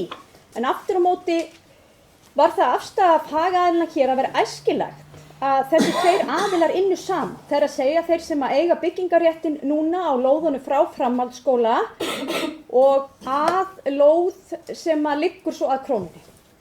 Þá fáum við heildrænna skipulag. Það er það sem við erum að sjá núna. Þannig að það sem nýtt í þessum teikningum og hefur kannski ekki farið í mikla umræðu áður en hefur þó verið kynnt inn í skipulagsnefnd áður og arkitektarnir mættu þarna til að sýna svona hvernig komið hefur verið til móts við þær athugasemdir sem að koma fram í nefndinni. Það er húsið og lóðin sem er næst Krónunni. Og svo það sé öllum ljóst og ég held að það sé nú ekkert leyndarmál og þá hefur sem sagt sá sem hefur byggingarréttin þar er að hugsa að byggja það verslun á næstu hæðinni og Bónus hefur áhuga á að flytja þangað og íbúðir á efri hæðinni. Við höfum áður fengið hugmyndir sambærilegt, þá voru ekki íbúðir á efri hæðinni og bærinn hafnaði þeim tillögum því við vildum sjá þéttleika, við vildum sjá meiri byggð. Og það er það sem við erum að fá með þessum teknikum hér og þessum tillögum. Þarna er verið að gera ráð fyrir glæsilegum byggingum, íbúðum þá fyrir ofan verslunarrýmið. Það er gert ráð fyrir svölum þarna í suður eða svona grænu svæði og ég get ekki betur séð hafandi hitt þessa arkitekt og fengið kynningu á þessu en þarna sé verið að leggja til virkilega fallega byggingar sem eða skipulag, þetta er náttúrulega, það er ekki hönnun á byggingum svo ég fann nú ekki rangt með það, þetta er skipulag. Við erum að reyna svo að binda niður hvað mest í skipulaginu þannig að því sé örugglega fylgt þegar kemur á hönnubyggingarnar, uppbrot á byggingum og annað þess háttar. Græn ásýnd bílastæða sem eru algjörlega nauðsynleg í kringum svona svæði. Þannig að tala með þeim hætti að þetta sé að umturna miðbæ Mosfellsbæ til hans verra. Ég er bara algjörlega ósammála því.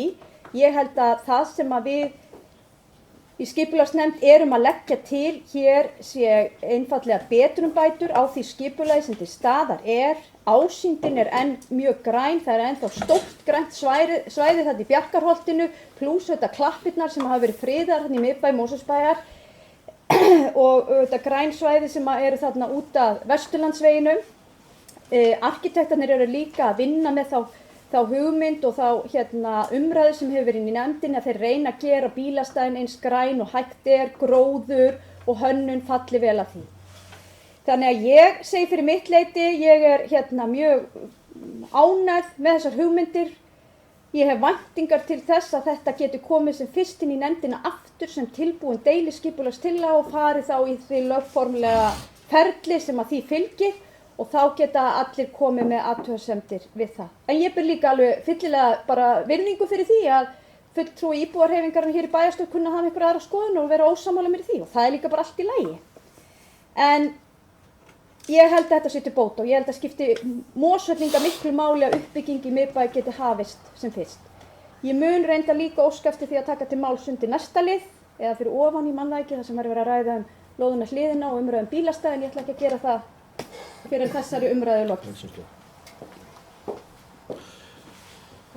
Bjarki, gjörðu svo vel.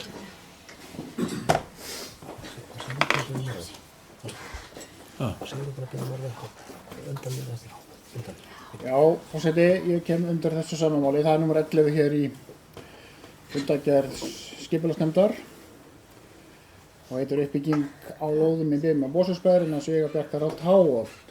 Ég sett hérna ágæta fund hérna. Þar komu tveir gestir, arkitektar frá VA arkitektum, þeir hafa reynda komið áður og kynntu sína tillögur, þetta breyttar tillögur. Ég nú lýsa bara hvað því gerðist þarna á þessum ágæta fundi. Þetta mál hefur áður verið á dagskrá. Einmitt og þá fór bæjarfulltrúi og íbúahreyfingarinnar mikinn og gerði þarna skreitimynd og miðbæ Reykjavíkur sem var svona auka afurð af einhvers konar aðalmáli eins og honum er einu með lagið.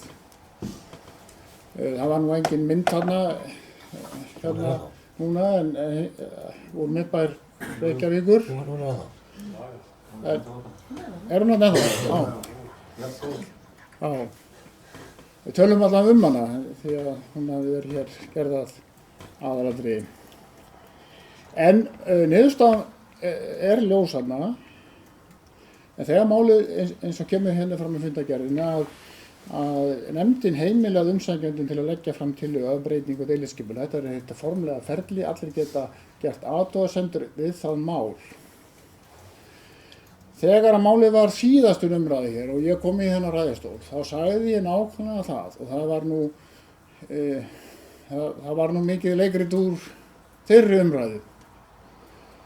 Þá sagði ég hérna úr ræðustól að það hefði verið betra að áheyrnarfulltrúi íbúahreyfingarinnar í skipulagsnefnd hefði gert grein fyrir þessu viðhorfum sem að bæjarfulltrúinn kom með hér á þeim bæjarstjórnarfundi. Það hefði verið betra og eðlilegt að þær raddir hefði komið fram fyrr í ferlinu. En núna erum við að ræða síðasta fund skipulagsnefndar og þá var engin fulltrúi frá íbúahreyfingunni. Engin, hvorki aðal áheyrnarfulltrúinn eða varamaður hans, þannig að við heyrðum ekki þau viðhorf. Það verður að vera samræmi að mínu mati milli málflutnings, nefndarfólk frá stjórnmálaöflum og síðan bæjarstjórnar fólki. Það er bara sjálfsögð krafa að þannig gangi þetta nú fyrir sig. En ég held ég hafi það ekki mál lengra en niðurstaðan var þessi eins og hér kemur fram. Að það var umsækjendum heimilað að leggja fram tillögu að breytingu á deiliskipulagi og það er formlega, eðlilega, löglega ferli ef að niðurstaða og það var niðurstaða í nefndarfundinni. Þessu nefndarfundi sem við erum að ræða hér. Takk fyrir. Sigrún, gjör svo vel.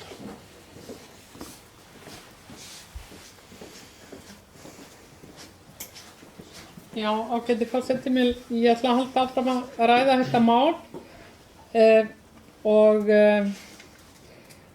mér langar að skýra þetta aðeins betur, af því að mér finnst eins og það sé bara ekki skilningur á því lýðræðislega ferli sem að var farið í þegar að stofnað var til þessara rýnivinnu. Rýnivinnan, hún gekk út af það að íbúar sveitarfélagsins komu að borðinu og tóku virkan þátt í því að búa til skipulag. Nú á að ýta þeirri tillögu út af borðinu án samráðs við þá og bara fara í hið venjulega ferli sem oftast skilar ekki neinu. Það er það að meirihlutinn lætur breyta skipulagi, kynnir það síðan á fundum og hlustar yfirleitt aldrei á það sem aðrir hafa fram að færa málin, heldur reyna eftir öllum mætti að snúa úti fyrir fólki eða búa til einhverja atburðarás sem að kemur málunum bara ekkert við. Fyrirgefðu forseti, er þetta í lagi? Er hann að tala okkur þarna? Já, ég er að tala ykkur. Ég er að tala Já, mér finnst þetta fyrirgefðu, mér finnst þú bara ganga mjög á réttindi okkar hér að tala með það okkur í bara ræðustólnum. biðja hann að gæta hófs í orðavali og fara. Já, en sem sagt, það er himinn og haf á milli þeirra aðferðafræði að íbúar taki virkan þátt í að búa til skipulag og það að þeir fái síðan bara að koma með athugasemdir. Þegar að hinum háu herrum hér í bæjarstjórn Mosfellsbæjar hefur þóknast að láta gera nýtt skipulag. Og þess vegna og líka bara til þess að fólk standi við stóru orðin. Standi við allar þessar yfirlýsingar sem að má lesa hér í dagblöðum og víðar frá þessum tíma þetta stórkostlega lýðræðislega ferli sem hér var farið í. Nú á bara að henda því út af borðinu, þá ekki að hafa samband við rýnihópinn. Það sem að vekur athygli í þessu máli er að fyrir rúmi ári síðan þegar að farið var í útboð vegna þessa verkefnis, þá var allt annað byggingamagn í þeim skjölum heldur en nú er komið fram. Það var allt annað byggingamagn. Það er sem sagt verið að þóknast verktakanu með því, og hann er að fá það, hann er að fá meira fyrir peningin heldur en til stóð í upphafi, og það er það sem er svo óeðlilegt. Þetta er það sem að við köllum á Íslandi í dag eftir 2007 verktakalýðræði, að hægt sé að ganga bara hér inn á bæjarskrifstofu, fá lóðir afhentar og breyta síðan, þrefalda síðan byggingamagn á reitum, þrefalda fleka undir bílastæði í miðbænum sem átti að vera svo grænn. 145 bílastæði á þessu litla reit fyrir ofan. Það er bara gífurlegt magn af malbyggi. Fyrir utan náttúrulega allt íbúðamagnið.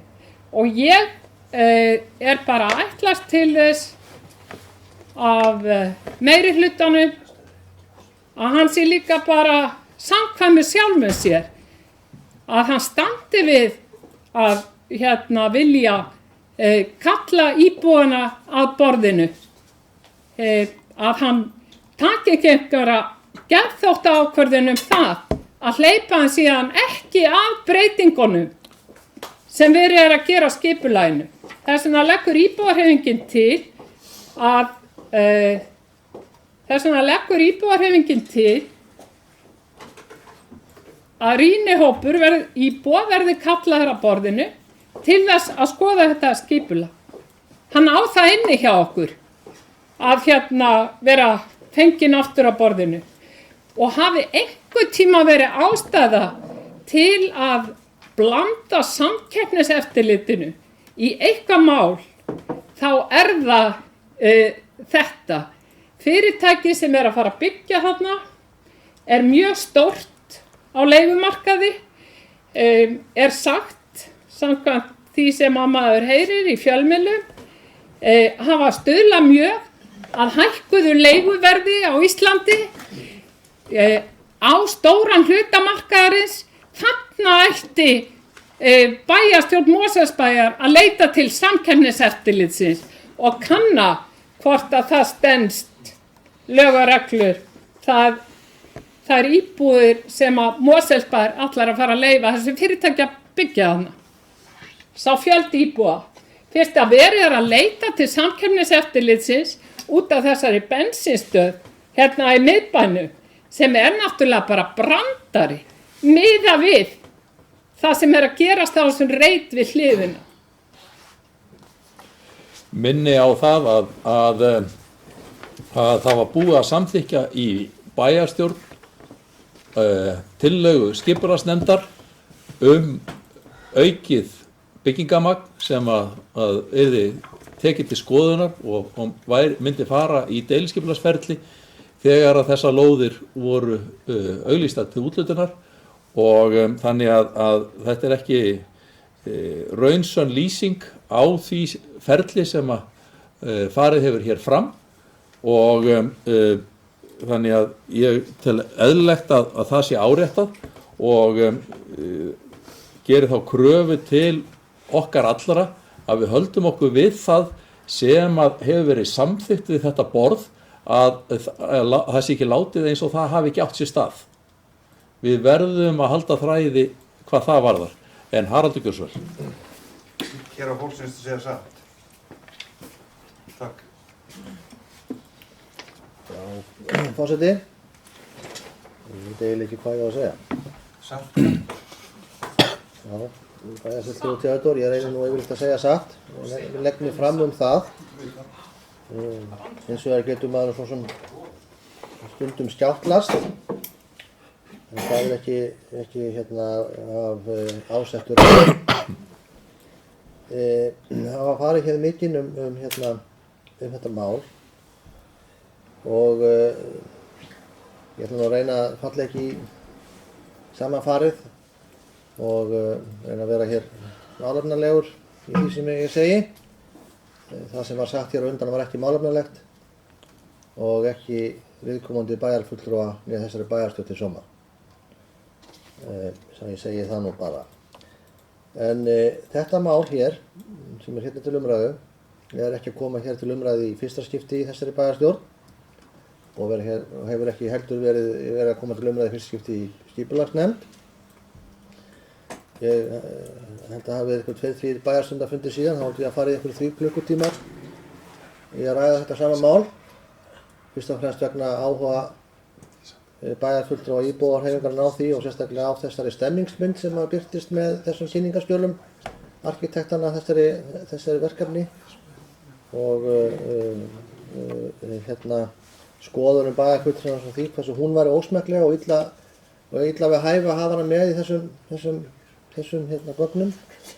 En ég ætla nú ekki að fara að lengja umræðuna aftur það. Við tókum 3 klukkutíma daginn til þess að ræða það. Ég vona að við þurfum ekki að gera það aftur. En þetta mál á þá forsögu að bæjarstjórn ákvað að auglýsa lóðir við Bjarkarholt, Háholt til úthlutunar hér fyrir það bil 1,5 ári síðan, eitthvað svoleiðis. Og í auglýsingunni var gert ráð fyrir niðurrifi á húsi nr. 23 við Háholt og uppbyggingum á lóðum við Bjarkarholt sem eru milli þess hús og framhaldsskólans. Eitt af gögnunum var núgildandi deiliskipulag þessa svæðis sem gerir ráð fyrir 52 íbúðum á lóðunum milli Háholts 23 og framhaldsskólans og svo uppbyggingu á verslun og þjónustu á lóðunni við 23 við Háholt. Það var líka þess getið í þessari auglýsingu og þessari forsögn og þeim forsendum sem að bæjarráð og bæjarstjórn síðan samþykkti að það væri heimilt að koma með tillögur þéttari byggð eða fleiri íbúðir en þetta tiltekna skipulag sagði til Enda hafði skipulagsnefnd áður sérstaklega ályktað og samþykkt með öllum breyttum ákvæðum og líka áheyrnarfulltrúar sem lýstu því sé fylgjandi því að æskilegt væri að þétta byggð í miðbæ. Það sé að fjölga íbúðum. Og ég held að það þurfi líka að árétta það. Ég svo sem ekki reikna það sérstaklega út, en byggingarmagnið er örugglega aukið eitthvað, en ég held að það sé engin himinn og haf milli þess byggingarmagns, það er þess að í fermetrum sem núgildandi deiliskipulag gerir ráð fyrir og þess byggingarmagns er þarna gert ráð fyrir. Vegna þess að það er fyrst og fremst verið að breyta því að fækka fermetrum sem eru ætlaðir fyrir verslunarþjónustu á kostnað íbúða. Og á þeim grundvelli að það væri líklegra til þess að auka mannlíf og auka fjölbreytileika og auka aðstæður til þess að verslunarþjónusta geti byggst upp í þessum ágæta miðbæ. Þess utan líka látið grundvallar eins og formaður skipulagsnefndar kom ágætlega inn á áðan.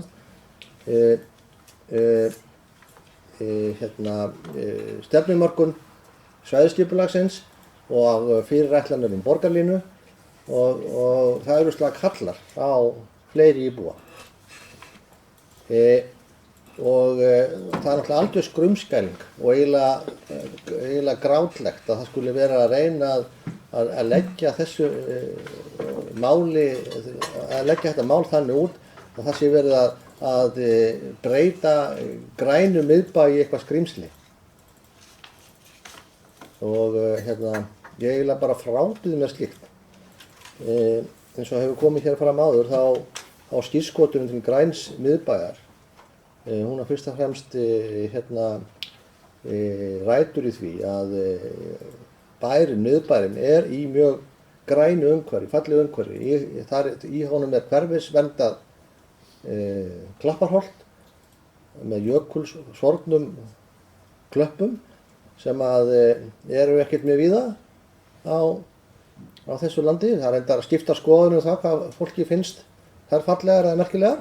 Ég mér finnst þær mjög fallegar og merkilegar persónulega og ég er því mjög, og hef verið því mjög hlynntur og finnst það góð niðurstaða að þær séu verndaðar með þeim hætti sem skipulag miðbæjarins segir til um. Við því er ekki verið að hrófla með einum né neinum hætti. Og tekið reyndar heilmikil umræða það þegar þetta skipulag var gert á sínum tíma einmitt kirkju- og menningarhús á ról nr. 16 og 18 við Háholt.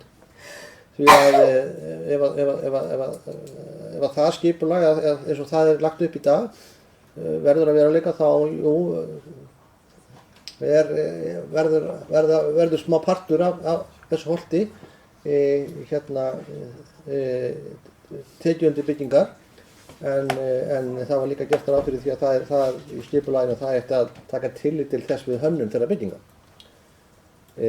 Og síðan Bjarkarholtið skógi vaxið og þar hafa frumbyggjar og þeir sem hafa þar sérst á búið gegnum tíðina lagt sig fram og lagt mikla vinnu í skógrækt og þess vegna var sérstaklega í þessu skipulagi tekið tillit til þess að sá þáttur þess sem að mati sérfræðinga, garðyrkjufræðinga og skógræktarfræðinga var í best til þess fallin að vernda og halda, látin halda sér í skipulaginu. Því ég heldur ekki verið að hrófla við einu neinu því. Þannig að það fyrst og fremst verið að fara meira úr því að þarna sé meira svæði fyrir verslunarþjónustu sem að augljóslega mun ekki byggjast upp næstu árinu og áratugina ef að skipulagið verður eins og það í dag í það að fjölga íbúum. Til þess að líka að búa til grundvöll til það á þeim svæðum, öðrum svæðum í miðbænum geti byggst upp verslunarþjónusta. Og það einmitt einn angi þessa deiliskipulagstillögu að á lóðinni í númer 21 við Háholt byggist upp sambland af verslunarþjónustu íbúðum. Stórt verslunarþjónustuhúsnæði sem að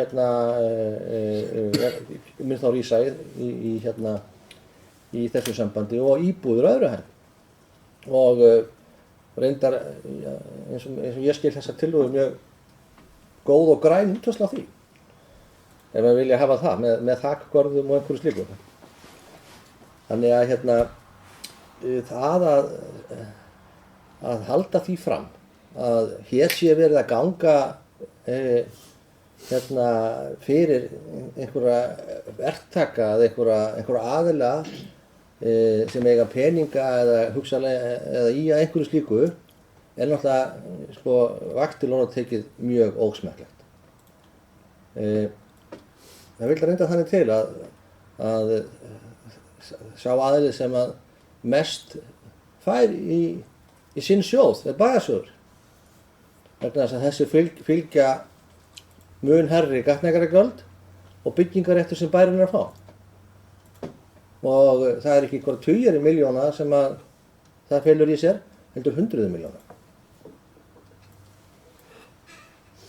Og það er ekki peningar sem renna í vasa einhverja verktaka, heldur það peningar sem fara í bæjarsjóð til þess að geta nýtt í þágu íbúana sem búa í þessu bæjarfélagi. Og það er líka, því að það er nú verið að tala um þessa tilteknu lóð, eða þessa tilteknu lóðir, það liggur líka fyrir að annað verkefni er að fara í gang sem er beint á móti hinum megin götunnar á svokölluðum kaupfélagsreit. Þar sem að liggur fyrir líka samkomulag breytingu eða áherslubreytingu á núgildandi skipulagi að fækka fermetrum í verslunarþjónustu og fjölga íbúðum. Þar er verið að tala um 65 íbúðir. Og ef þú ert að tala ykkur veldi, eða bæjarfélagið tala ykkur veldisfalla fjölgun íbúða, ættum heldur frekar að snúa sér að þeirri lóð. Því að ég held að það hafi ekki verið gert ráð fyrir nema 12 á núgildandi skipulagi hvað það var þar. Ég heyrði engar athugasemdir við það samkomulag í bæjarráði. En þessu fylgir algjörlega gjörbreytt ásýnd miðbæjarins. Það eru 4 hús sem hverfa. Hús sem að kaupfélag Kjalarnesþings hóf rekstur sinn í, sem í dag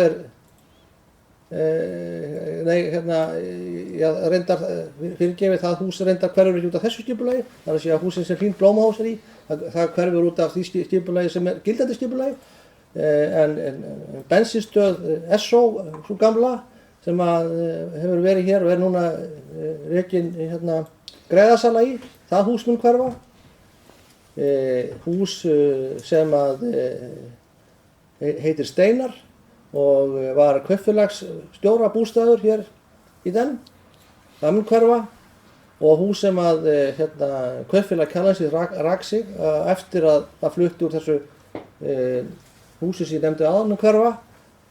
Þetta alls saman hús sem voru byggð hér töluvert löngu síðan, með mismunandi tímabilum þó, og svo mun hverfa hinum með götuna Háholt 23. Það er ekkert með gamalt hús.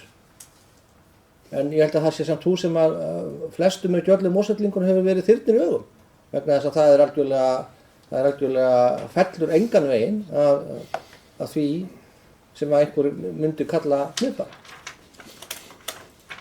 Og er að draga þetta mál niður á þetta plan að við séum hér að byggja upp miðbæinn okkar, miðbæinn sem okkur þykir öllu vænt við viljum sjá vaxa og þróast til framtíðar, finnst mér eiginlega ekki boðlegt. Ég verð að segja alveg sér. Og ég fagna því að það sé verið að vinna þessu máli með þessum hætti, og ég er algjörlega sannfærður það, og ég held ég sé ekki það, að hér sé mikið framfara mál að ræða. Sigrún, nú held ég að þú ert búin að gera grein fyrir tillögunni tvisvar. Fara hérna í andsvar. Örstutt, gjör svo vel.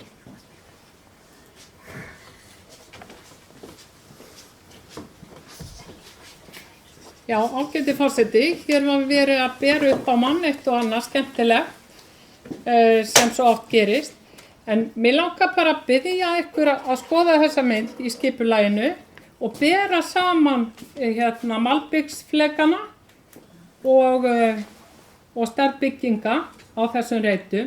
Þarna sjáum við mismuninn á núgildandi skipulagi og því skipulagi sem er að presentera hér. Hluti af grænu skipulagi og svona hófsömu skipulagi er líka hæð bygginga. Hún skiptir verulegu máli hæð bygginga. Og ég hef minnst á það áður, það er mikil óánægja meðal íbúa í Garðabæ út af því hvernig til hefur tekist með miðbæinn þar. Og ég óttast að Mosfellsbær sé að fara í sama feigðarflanið. En síðan langar mig að minna á út af hvað tillaga íbúahreyfingarinnar snýst. Hún snýst það að halda trúverðugleika, að meiri hlutinn haldi trúverðugleika. Hann boðaði til rýnivinnu meðal íbúa fyrir nokkrum árum. Nú að bara ýta þeirri tillögu út af borðinu án þess að kalla það á borðinu aftur, og því mótmælir íbúahreyfingin og vill að þeir komi að borðinu aftur. Vegna þess að það væri bara eðli málsins samkvæmt það rétta. Þetta er miðbær Mosfellsbæjar og hann kemur öllum íbúum í þessu sveitafélagi við. Já, sjálfum mér orðið. Það sem að ég sagði hér á milli ræðumanna áðan. Ég er með opið hér skjal sem er samkomulag úthlutun og uppbyggingu íbúðabyggðar í miðbænum við Bjarkarholt og Háholt sem er undirritað síðastliðið sumar, nánar tiltekið 7.7. 2 heilaga tölur, og þar er kveðið á að íbúðir geti verið það bil 100 talsins.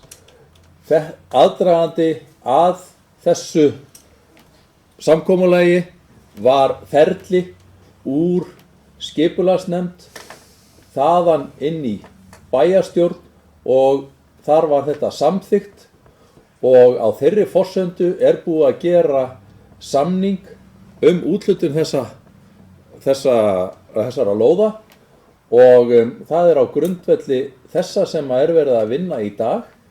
Lóðunum var úthlutað með á þessu forsendum og ætla að fara að breyta og kalla eftir því að það verði bara sett stopp nú og farið í einhvern allt annan farveg.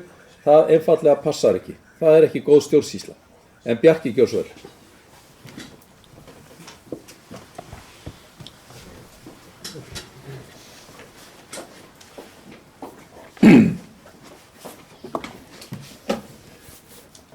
Já, forseti, enn erum við að ræða þetta mál.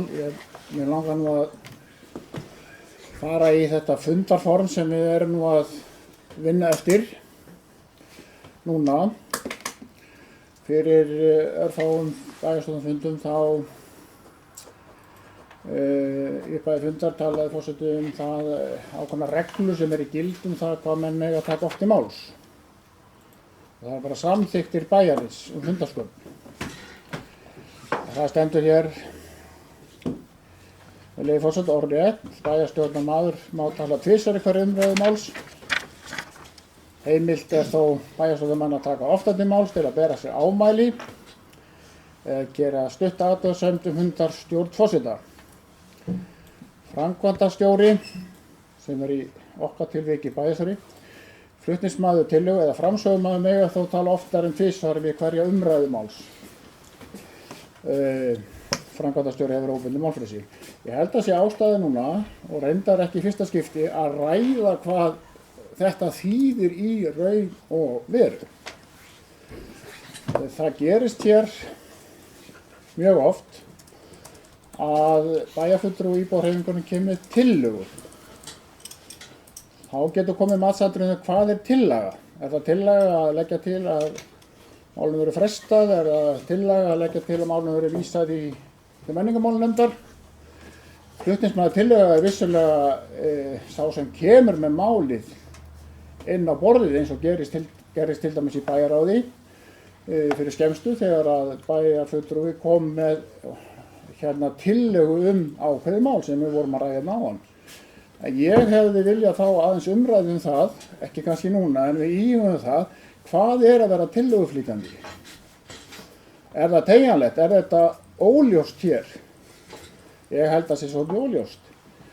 Þegar það kemur tillaga, afgerandi tillaga sem hefur áhrif á sjálfsmálið, ekki bara eitthvað svona, minni háttar tillaga, meiri háttar tillaga eitthvað, þá að mínum mati á umræðan að snúast tillöguna. Og þá hefur flutningsmaður þeirra tillögu rétt til að tala oftar. Nú hefur einn bæjarfulltrúi komið dálítið oft upp í pontu hér og telur sig hafa fullan rétt fyrir það. Þessi ágæti bæjarfulltrúi var komið hér af stað hér fyrir örfáum mínútum áður en forsetinn gaf fulltrúanum orðið. Og hafiði þau orð á leiðinni: ég þarf að gefa ansvar, eða ég ætla að gefa ansvar, ég hef rétt á því. Ég sé ekki að það nú á henni háa Alþingi sem gefa ansvar. Ég sé ekki að þessi talað það í samþykki bæjarins.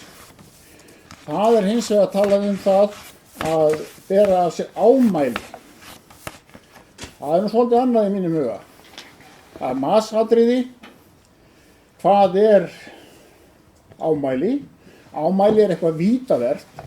Ámæli ekki það að gagnrýna svona bara létt að vera ósammáli einhverju skoðun hjá einhverjum hér við þetta borð. Ámæli miklu meira, samkvæmt merkingu íslenska tungu. Og það ekki okkar fulltrúa að meta það hvort að ég þurfa að bera með ámæli eða eins og ég segi stundum bera sér sakir. Það þá frá hvað forseta að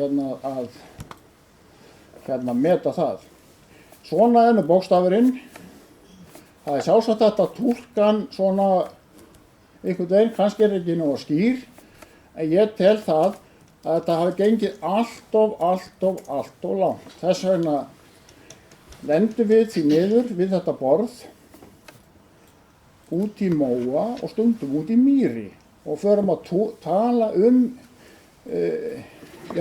aukaatriði stundum og tegjum lopan. En ég legg nú til að við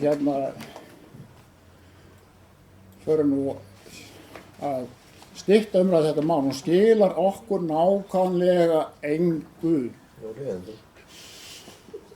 Já, við erum ekki komið hérna þess að vera leiðinleg.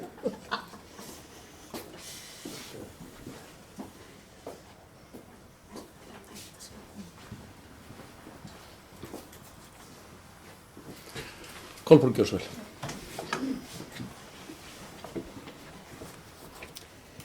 Já, forseti, við erum að ræða málið, ræða miðbæinn okkar sem að ég get ekki setið kannski á mér mikið lengur. Ég ætla ekki að vera með eina þrumuræðu en eitt slíkt. Ég held ég sé að koma þetta upp undir fundargerð skipulagsnefndar í fyrsta skipti. Og það er náttúrulega bara að klappa fyrir því. Það er náttúrulega þegar að miðbærinn er til umræðu og við erum náttúrulega búin að vera stíga mörg stór skref og efnahagsástandið náttúrulega hjálpa okkur til þess að hér sé loksins að hefjast uppbygging í miðbænum sem að Mosfellinga fyrstir í. Þannig að við erum öll, það er okkar stóra verkefni á þessara bæjarstjórnar einmitt að byggja upp þennan miðbæ og það er alveg flókið verkefni að byggja upp miðbæ svona nærri því svona eftir á. Þetta er ekki svona í borgunum það sem þetta byggist út frá kirkjunni og höfninni og eitthvað slíkt sko. Við erum að hanna hér miðbæ og það er svona eins og Garðbæingar stóðu fram með fyrir. Hafnarfjörður hefur byggst upp svona svolítið út frá höfninni og Seltjarnarnes, ég veit ekki hvað þeir ætla að gera, hvort það er eitthvað miðbær þar eða hvað, en við höfum þá allavega tækifæri til að byggja upp miðbæ. Það er búið að vera langt og strangt ferli. Það er búið að gera þetta eins og Bryndís bæjarfulltrúi nefndi hér áðan. Þetta er lögbundið verkefni skipulags yfirvalda er að mynda að fara í svona ákveðið lýðræðislegt ferli og ég held að það væri örugglega búið að slá á puttana á okkur ef að við værum að brjóta einhverja reglur og lög hvað það varðar. Nútíma, það breyttist hér með margt bara fyrir og eftir hrun. Við erum ekkert söm Íslendingar eftir þetta og í dag vill fólk einmitt búa kannski þéttar og í mínum augum er það einmitt svona þetta græna og væna er einmitt þessi þétting byggðar, minnka bílanótkunina, stutt í samgöngur, stutt í þjónustu, það í mínum augum í dag og mínum huga, það er grænt svæði og jú þetta verður við náttúrulega að gera ráð fyrir einhverjum bílastæðum. Nútíminn kallar á, borgarlínan kallar á ýmislegt sem við erum svona sem ein hlekkur í stórri keðju erum svolítið að sinna og svara kallinu og Bryndís Haraldsdóttir búin að fara ófáar ferðirnar hérna á stóra fundi að við séum með í því verkefni og við erum hér að fjölga íbúðum og stigum þess skref að fjölga hér í miðbænum af því að það var kallað á það og mér finnst það, auðvitað er það líka hlutverk fulltrúa íbúðarhreyfingarinnar að halda hér bæjarstjórninni við efnið og gagnrýna okkur og það er bara gott og gilt en stundum finnst mér svona málefnin svona aðeins svona gagnrýnins kostnaðurinn svona, hvað ég segja, svona persónulega hnýtingar verða kannski aðeins ofar sko málefninu og talandi það hér áðan að það ætti að snúa myndavélinni við og sýna hvernig við erum og hvers slags fólk situr hér í þessari bæjarstjórn eiginlega, hvers slags lið er þetta eiginlega. Þannig að maður getur náttúrulega ekki setið undir svona gagnrýni. Þetta er náttúrulega svo langt frá því að vera málefnalegt og hér sé traðkað í lýðræðinu og ég held við myndum aldrei komast upp með það. Ég held að við séum bara undir það ströngu eftirliti hvað var það skipulagslögin og allt það ferli að við myndum aldrei leyfa okkur það einu sinni og ég held að við erum ekki þessi vondi meirihluti ólýðræðisleg og anstíkileg eins og er oft verið að lýsa hér í pontu. En ég sko bara sem mér nánast eins og svona bara hinn hefðbundni Mosfellingur sitt fyrir utan skipulagsnefndina hefur verið þó að þakklátt fyrir það að þessi máli eru farin af stað og hér muni rísa miðbær, við viljum miðbæ en við viljum líka þetta byggð, við viljum fá hérna almenningssamgöngunar hingað að þessu og það eru meiri líkur á því að við fáum hér góða almenningssamgöngur þar sem að þétting byggðar er mikil, burt með bílana, burt með þessi stóru úthverfi sem að stífla hér Ártúnsbrekkuna og við fyrum að svona, þetta er svona, mér finnst þetta að vera svona hluti af svona nýrri hugsun. Og ég held að það sé alveg vænt og grænt og við sjáum þessar borgir sem að bæjarstjóri heimsótti hérna á dögunum á sem fleiri bæjarstjórum og fulltrúum Vegagerðarinnar og allt hefur verið að skoða borgarlínuna. Þarna er verið að þétta byggð einmitt til að minnka bílamengun og 145 bílastæði á þessu litla reynd. Já, við þurfum bílastæði við skulum róa okkur aðeins, en hér eru líka verslanir sko. Hér verður bónus, hér þarf fólk mögulega líka að leggja bílum. En við erum líka að fara að fá almenningssamgöngunar.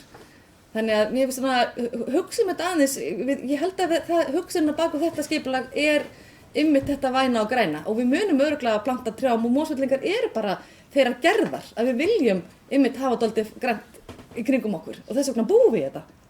Þannig að ég held að við munum ekkert svíkja það þó að þetta líti svona út og við séum að hækka okkur upp og eitthvað slíkt og fjölga íbúðum. Unga fólkið okkar vill búa einmitt svona og líka eldra fólkið. Jafnvel með einhverja þakgarða og hvað þetta verður allt saman. Þannig að þetta er svona það sem ég vildi segja skipulagsmál og miðbæinn okkar sem að hefjast uppbygging á. En annars ættum við kannski að fara að bera þessa tillögu íbúðarhreyfingarinnar hér upp til atkvæða. Hvað segir þú það, forseti? Ég óska eftir að komast í andsvar. Ég var ekki að segja neitt sem að var ég að segja eitthvað. Það eru 2 á mælendaskrá. Bara klippa þeim allt. Ég óska eftir því að fá... Hvaða ásakanir viltu bera að þér? Ég skal gera grein fyrir því þá. Já, kannski bara áður en ég gef þér orðið út af hvað það gengur. Já, hlustaðu á Bjarka. Já, mér fannst það nú kannski svolítið ádeila á fundastjórn meira heldur en á þig. Það er að deila á þig. Ef ég á að alveg að vera heiðarlegur með það. Forseti, ég legg til að vera búið til atkvæða hvort að viðkomandi fái að fara í portu aftur. Ég legg það til. Leggja af lýðræðið í Mosfellsbæ. Ég legg til að við gerum örstutt fundarhlé hérna. Leggja það á. Gerum fundarhlé. Já, við funda 9, Sigrún, gjör svo vel, örstutt.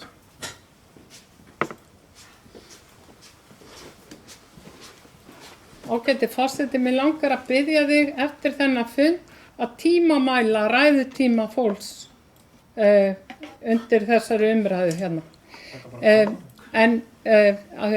Hvað varðar þetta sem að Bjarki sagði, hann var að efast það að ég hefði rétt til þess að tjá mig hérna oftar en tvisvar.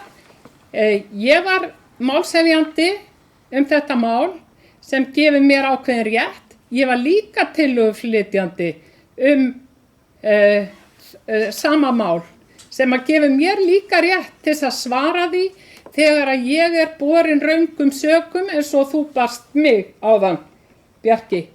Ég var í fullum rétti að svara hér úr pontu. Það var bara þannig. Bara leiðrétt eitt að málshefjandi, hann hefur ekki neitt sérstakann rétt en tillöguflytjandi hefur það. En Bryndís gjör svo vel. Svo skulum við fara að ljúka þessar umræðu. Já, virðulegi forseti, ef að það er eitthvað að þvælast hér fyrir bæjarfulltrúum hvernig fundarsköp eða reglur fundir, þá bara beini ég þeim tilmælum til forseta og oddvita að fara yfir það hvort það sé einhver ástæða til þess að breyta því og hér kom fram tillaga að fara að tímamæla ræður. Það er ekkert það að ég best veit í okkar samþykktum en mér finnst það svo sem ekkert tillaga sem er alveg út í hött. Til dæmis er á þingi þá er bara ákveðin tími sem að fólki er hérna rammaður og má ekki fara út fyrir það. Þannig að mér finnst það svo sem tillaga sem alveg er hægt að ræða. En hér ræðum við einhvað síður tillögu frá íbúahreyfingunni að staldra við áður en farið í deiliskipulagsbreytingu við Bjarkarholt Háholt og kalla saman rýnihópa íbúa til að móta nýtt skipulag. Það er margt sem hefur verið sagt þetta skipulag, þessa tillögu og það hvernig þetta mál hefur borið upp. Ég hygg þó að það séu fá deiliskipulagsmál eða hugmyndir og uppbyggingu sem hafi fengið jafn mikla umræðu í bæjarstjórn og einmitt þetta. Því það hefur haft nokkra snertifleti. Fyrst hafði það þann snertiflöta við óskum eftir aðilum til að koma hér og byggja á þessu svæði vegna þess að við vildum sjá miðbæinn okkar rísa. Það var mál sem fór hér í nokkur sinni fyrir bæjarráð í kjölfar bæjarstjórn, þannig að umræðan hefur verið mikil þetta. Ég tel þetta mál hafi verið unnið vel í gegnsæju ferli. Allir þeir sem vilja kynna sér það hvernig það hefur unnið, það er leikur einn að gera það bæði bara í gegnum heimasíðun okkar með því að skoða gögn sem fylgja viðkomandi máli nú eða óska eftir upplýsingum hér hjá bænum það. Ég óttast aðeins að það kynna lengja umræðina en ég vona samt ekki en vegna þess að fundarstjóri hér áðan bað að fólk myndi gæta orða sína, þá get ég ekki undir því setið að þegar því haldið fram að ég sem fulltrúi meirihlutans á íbúafundum hlusti ekki á íbúa eða snúi jafnvel út úr. Ég get ekki setið undir slíku. Þannig að ég vil bara það komi hér fram.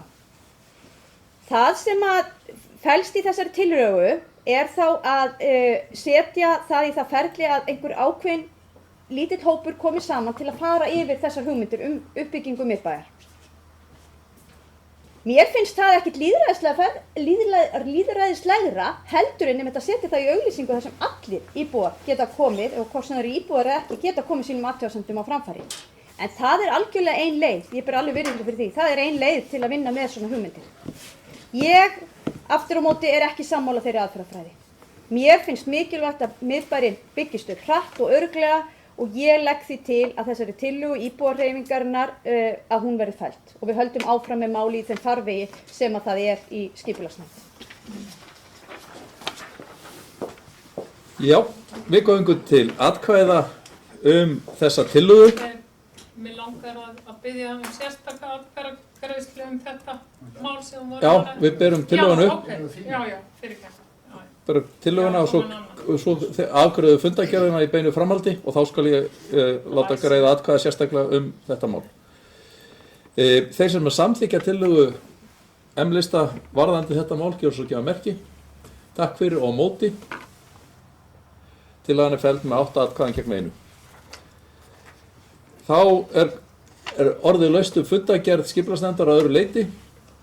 Enginn kveður sér hljóðs, umræðum lokið. Þeir sem að greiða þá atkvæði, það er búið ósk eftir að það verði gert í tvennulagi, annars er varðandi 11. mál og hins vegar að öðru leyti. Og við afgreiðum þá fyrst 11. málið, þeir sem staðfesta afgreiðslu skipulagsnefndar í 11. máli gjörðu svo gefa merki. Takk fyrir og á móti. Samþykkt með 8 atkvæðum gegn 1. Þá tökum við fyrir fundargerðina að öðru leyti, þeir sem að samþykja hana gjörðu svo gefa merki. Takk fyrir, hún er samþykkt með 9 atkvæðum. Þá tökum við fyrir næst fundargerð 38. fundar ungmennaráðs sem var haldinn 12. janúar. Það er eitthvað skilað sér seint til okkar. Það eru hérna 3 fundargerðir frá ungmennaráði. Orðið er laust þessa fundargerð. Enginn kveður sér hljóðs. Þeir sem að samþykkja fundargerðina gjörðu svo gefa merki. Hún er samþykkt með 8 atkvæðum.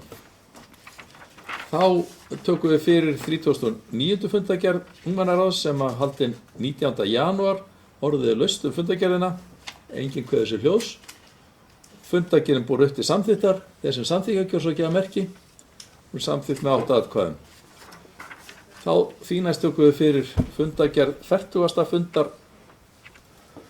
ungmennaráðs sem haldinn var 28. febrúar. Orðið er laust fundargerðina. Þeir sem að samþykkja gjörðu svo gefa merki. Fyrirgefðu, gjörðu svo vel. Ég held að það væri bara að greiða atkvæði. Og lægir svona mikið á að... Já, nei, ég bara var aðeins að þú veist að fljótur með 39. Mér langaði bara svona í þennan hópsáttu því ég fór og það var sameiginlegt verkefni í framhaldið við munið eftir fundi hérna sem við heldum með öldungaráði og ungmennaráði og þeim sem eru, hvað ég segja, seltirningum það sem er verið að gera bæði milli ungmennaráðs og öldungaráðs.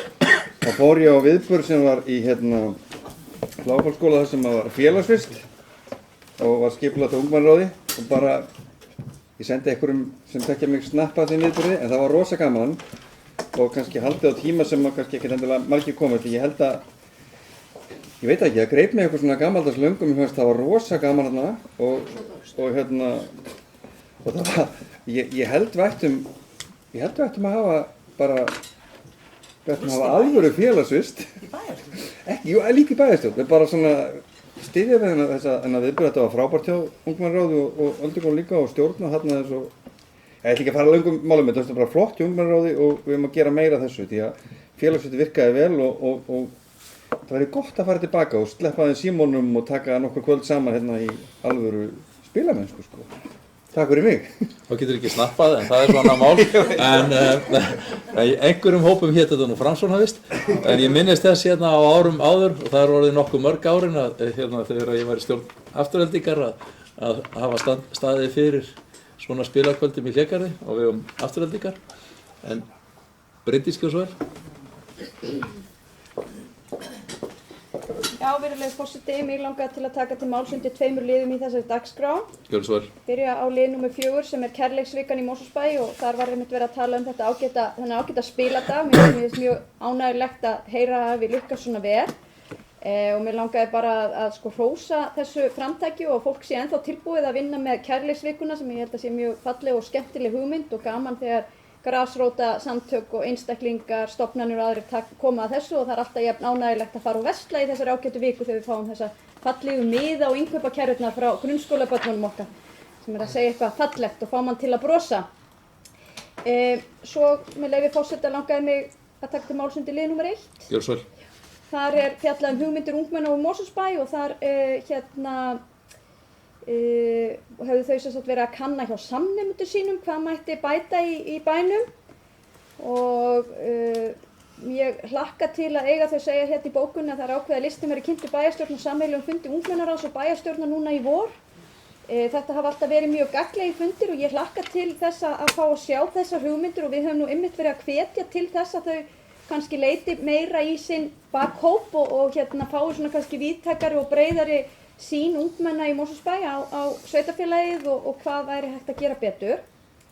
Og mér langar í þessu sambandi að nefna það að ég fengi tækifæri til þess núna í tvígang að fara til umboðsmanns barna og hitta ungmennaráð, umboðsmanns barna, ungmennaráð UNICEF og ungmennaráð barnaheilla.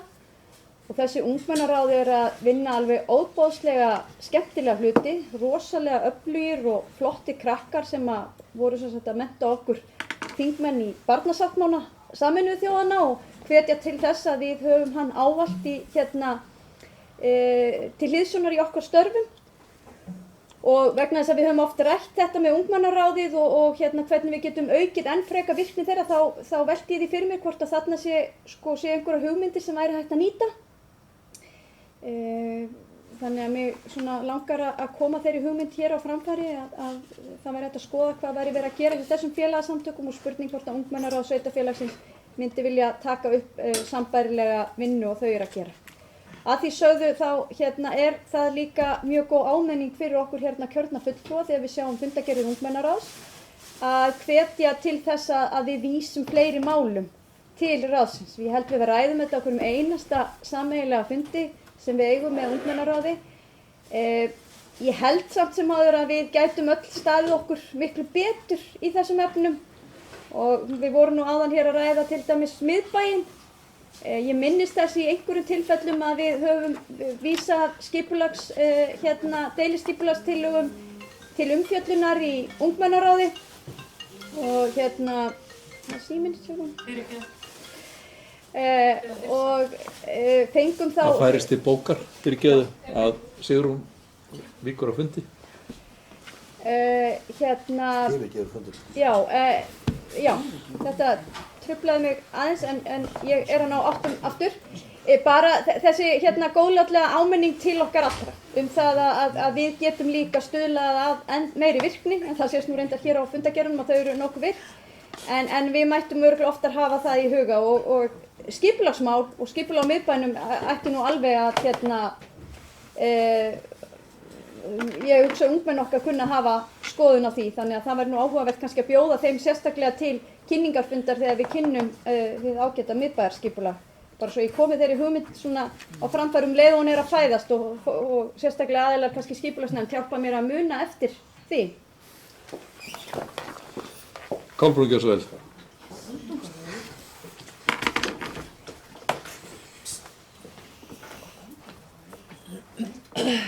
Já, forseti, ég vil bara taka undir þau orð Bryndísar bæjarfulltrúa að það er gaman að sjá að málunum er að fjölga sem að ungmennaráðið er að taka til umræðu og vissulega getum við gert enn betur og ég vil líka byrja á því að nefna einmitt kærleiksvikuna því ég hitti þær öflugu konur sem að stóðu á bakvið þessa verkefni núna, þessa vikuna, þetta árið, ég ætla að séum alltaf þær sömu reyndar og gríðarlega öflugar og þær voru mjög keikar í bakaríinu að gera upp þessa vinnu og ég settist aðeins hjá þeim og fórum aðeins, ræddum þetta aðeins og það var mjög gaman að heyra bara hvað var mikill hugur í þeim og hvað þær eru og ég bara einmitt hvatti þær áfram og sagði að það væri mjög mikilvægt að væri að halda áfram með þetta verkefni og þetta væri virkilega bænum til sóma, þessi kærleiksvika. Það var annað sem við vildi nefna, það var mál númer, það fórsetir náttúrulega bara að fara. Það er mál númer 5. Það er forvarnarfulltrúi hér tiltekins tryggingafélag sem að kemur og hittir vegna hugmyndar rýnihóp ungmenna á Mosfellsbæ.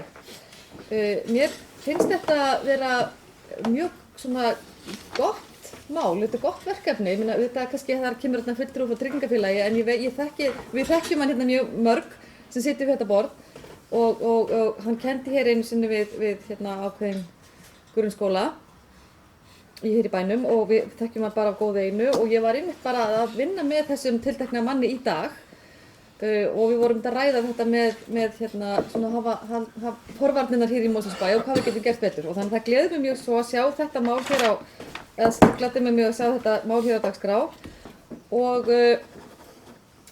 það er ýmislegt sem við getum gert betur sannarlega og þarna til dæmis bara svona lítið atriði sem er reyndar alveg risastórt mál sem að ég fæ margar kvartanir til mín í dagvinnunum minni, deginum til, að það er varðandi unglingana okkar og endurskinsmerkjanotkun sem er mjög ábótavant og ég fæ mörg símtöl á morgnana, sérstaklega í svona svartaskammdeginu þar sem fólk er að keyra út úr hverfinu heima hjá sér og er nærrið því búið að aka á ungmenni á leið í skóla á gangburt af því að það er mjög mikill þessir unglingar okkar vilja ekki vera með endurskinsmerki. Þetta er mjög lítið mál en þetta er stórmál ef slys verður, við má ekki gleyma því. En bara svona lítil atriði sem að þessi tiltekni einstaklingur held ég að geti kannski aðstoðað einmitt ungmennin með og skoða betur hvað við getum gert í svona forvarnarmálum. En mér finnst þetta kannski vera svona fyrsta skrefið í einhverju vonandi einhverju starra sem að við munum vinna með ungmennaráðinu. Og ég held að þá kannski þarna málnúmer, hvað var það, hugmyndir ungmenna á Mosfellsbæ, ég held að það sé það verið mjög áhugavert að heyra þessar hugmyndir þeirra og fá að bæjarstjórn fá að hitta þau og til skrafs og ráðagerða varðandi það. Annað var það ekki fyrst þig? Já, bara kannski nefna það að vonandi hafa það ekki mist af okkar Mosó og ef að þetta eru hugmyndir sem eru þess eðlis og það verður þá helst til seint fram komið ef það væri bara í vor en svo bara það væri líka óskandi ef það væri bara ungmenni sem væru endurskinsmerkjalaus annars séu þau ekki svo vel. Já, takk forseti. Ég var með tölvuna með mér þannig að mann ekkert hvað það mál er það varðandi það er alltaf ekki númer 3 ungmennaráðstefnan ungt fólk og lýðræði og með dettur út í hugis í framhald af því sem bæjarfulltrúi Bryndís nefndi áðan samstarf ungmennaráðsins og ungmennaráða gerum ráð fyrir að vera að tala almennt og svona bæjarfélaga og svo aftur ungmennaráða frjálsra félagasamtaka eins og UNICEF og ég tók með eftir það glemdist eitt sem ég vildi bæta þarna inn í og það er ungmennaráð UN Women á Íslandi sem er mjög öflugt ungmennaráð og ég held að sé einmitt þarna væri mörg tækifæri í að efla unga fólki með að tengja saman þessu ungmennaráð sveitarfélagsins við þessi ungmennaráð sem starfa hjá þessum frjálsu félagasamtökum og ég á von á því að vegna þess að við erum að fara að senda 2 fulltrúa á þessa ráðstefnu, árlegu ráðstefnu ungt fólk og lýðræði, það er nú freka von á því að þessi ungmennir á þessara frjálsu félagsamtaka mæti þar líka, þannig vonandi getur það verið byrjunin á einhverju samtali og kannski hægt að stinga því að krökkunum okkar að gefa sig fram við þessi ungmenniráð sem að öll, þó ég tali hér sérstaklega um ungmenniráð Young Women, þá veit ég að þau eru öll að vinna mjög gott starf, hvað sem stóru samtökin þeirra heita, skiljiði mig. Og svo bara tekið undir að ánægilegt að sjá hversu mörg mál eru til umfjölluna hjá ungmenniráðinu og svo náttúrulega bara þessi gamla brýning sem að Bryndís tók að sér að flytja núna og við höfum skipst á að flytja hér að brýna okkur sjálf til góðra verka og að muna eftir ungmenniráðinu þegar við erum að fjalla um mál. En svo líka, svo hvísla hann að mér sessunautum minn hér við þetta bæjarstjórnarborð að varðandi það að kalla ungmenniráð að umfjöllun nýja miðbæinn og þéttingun og borgarlínun og allt þetta sem að í raun og veru það mál snýst um. Ég biðst afsökunar á að vera að vísa í umræðu sem var hér áður og er búið að ljúka hér á þessum fundi. En ég verð bara að koma þessari hugmynd að þá er náttúrulega hægt líka að tala við öldungaráðið og fá þeirra sín inn í þessi miðbæðamál öll sumul og borgarlínu og þéttingu og allt það og stuði sem verður í miðbænum. Fleiri hafa ekki kvætt sér hljós þessa fundargerð. Hún er borin upp til samþykktar þessu samþykkingu sem merki. Takk fyrir, hún er samþykkt með 8 atkvæðum. Þá er það 62. fundur þróunar og ferðamálanefndar. Fundargerðin þar og þessi fundur var haldið 1. mars. Orðið er laust fundargerðina. Ef enginn kveður sér hljós, þá er umræðan lokið. Hún er borin upp, þeir sem samþykkja ekki og svo gefa merki. Takk fyrir, hún er samþykkt með 8 atkvæðum. Þá er komið að fundargerðum til kynningar. Fyrst er það fundargerð 304. afgreiðslufundar byggingafulltrúa sem haldin var 23. febrúar, orðið er laust. Enginn kveður sér hljós, umræðan lokið og fundargerðin lögð fram. Þá er það fundargerð 16. afgreiðslufundar skipulagsfulltrúa sem haldið var 2. mars. Enginn kveður sér hljós, umræðan lokið og fundargerðin lögð fram. Þá er komið að fundargerð 847. fundar stjórnar Sambands íslenskra sveitarfélaga sem haldin var 24. febrúar. Haraldur var þar meira sem mættur, ekki satt? Og orðið er laust fundargerðina. Ef enginn kveður sér hljós, þá er umræðan lokið og fundargerðin lögð fram. Því næst er komið að fundargerð 371. fundar stjórnar Sorpu sem haldin var 24. febrúar. Orðið er laust. Ef enginn kveður sér hljós, þá er umræðan lokið og fundargerðin lögð. Aðeins og hraður. Nei, ég er aldrei á fræður. Allir eiga bara að vera tilbúinir, en Kolbrún gjör svo vel.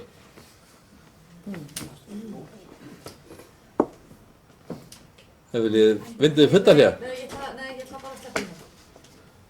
Nú, ef enginn kveður sér hljós, þá er fundargerðin lögð fram. Því næst tökum við fyrir fundargerð 260. fundar stjórnar Strætó sem haldin var 20. febrúar. Theodór gjör svo vel. Theodór komin í Strætó? Hann er komin í Strætó. Theodór komin í Strætó? Varamaður. Já. Nú er ég forseti. Já, ég satt þennan fund og ætla að reyna að bara aðeins í hann, svona í ljósið þess að ég satt hann, en ég nefni meðan ég satt þá skrifaði ég ítarlega svona hugleiðingar mína til Bryndísi sem situr fyrir okkar hönd í stjórn Strætó. En það var farið þarna og það er náttúrulega ítarleg fundargerð með og ágætt fundargerð Strætó, mér finnst það, hún segir margt og góð. Það var að tala um leiðakerfisbreytingar frá sveitarfélögunum og það með farþegaþjónustuna, það er símaverið, það er verið að svara betur, það er búið að fjölga fólki, það eru góða greiningar og það er búið að bæta vaktkerfi þannig að þjónustan eru að batna, það sem var stefnt að. Síðan er þessar reglum hvað má fara í strætó, það er verið að draga upp drög þar að svona hvað má fara og laga textan og hafa hann svona ánægilegan þannig að fólk upplifi það hvað má og hvað má ekki koma með í strætó og en það sem er langar eins og kannski að nefna við ykkur, það er númer 5 ef við erum í fundargerðina. Ég er ekki að grínast núna, ég sé annars er óvön því ég fjalli hérna fundargerði strætó Mér langar samt að biðja ykkur að kíkja á þetta. Það er erindi þarna sem fjallar áhrif hraðastefnu Reykjavíkurborgar á leiðakerfi strætó. Og mér langar að nefna bara í fyrsta lagi, þá er það að vísu lögregla sem ákveður hraðan, en það er tillaga Reykjavíkurborgar að lækka hraðan og það hefur mikil áhrif á strætó. Svo nemur vel á annað 100 milljónir sko. Þannig að við lesiði skýrslum Mannvit sem er fín með þessu. Hún er forvitin, hún er stutt en áhugaverð. Hvað áhrif það hefur á rekstur þessu ágæta fyrirtækis ef þetta fer svona. Síðan farþegatalningarna, það er verið að taka upp rafrænar talningar, ekki þessar sem er gerðar einu svona ári í einhverja 2-3 daga, heldur þannig að við vitum með meiri sífellu hvað er verið að nota vagnin og hvernig er best að nýta þá, bara mjög flott.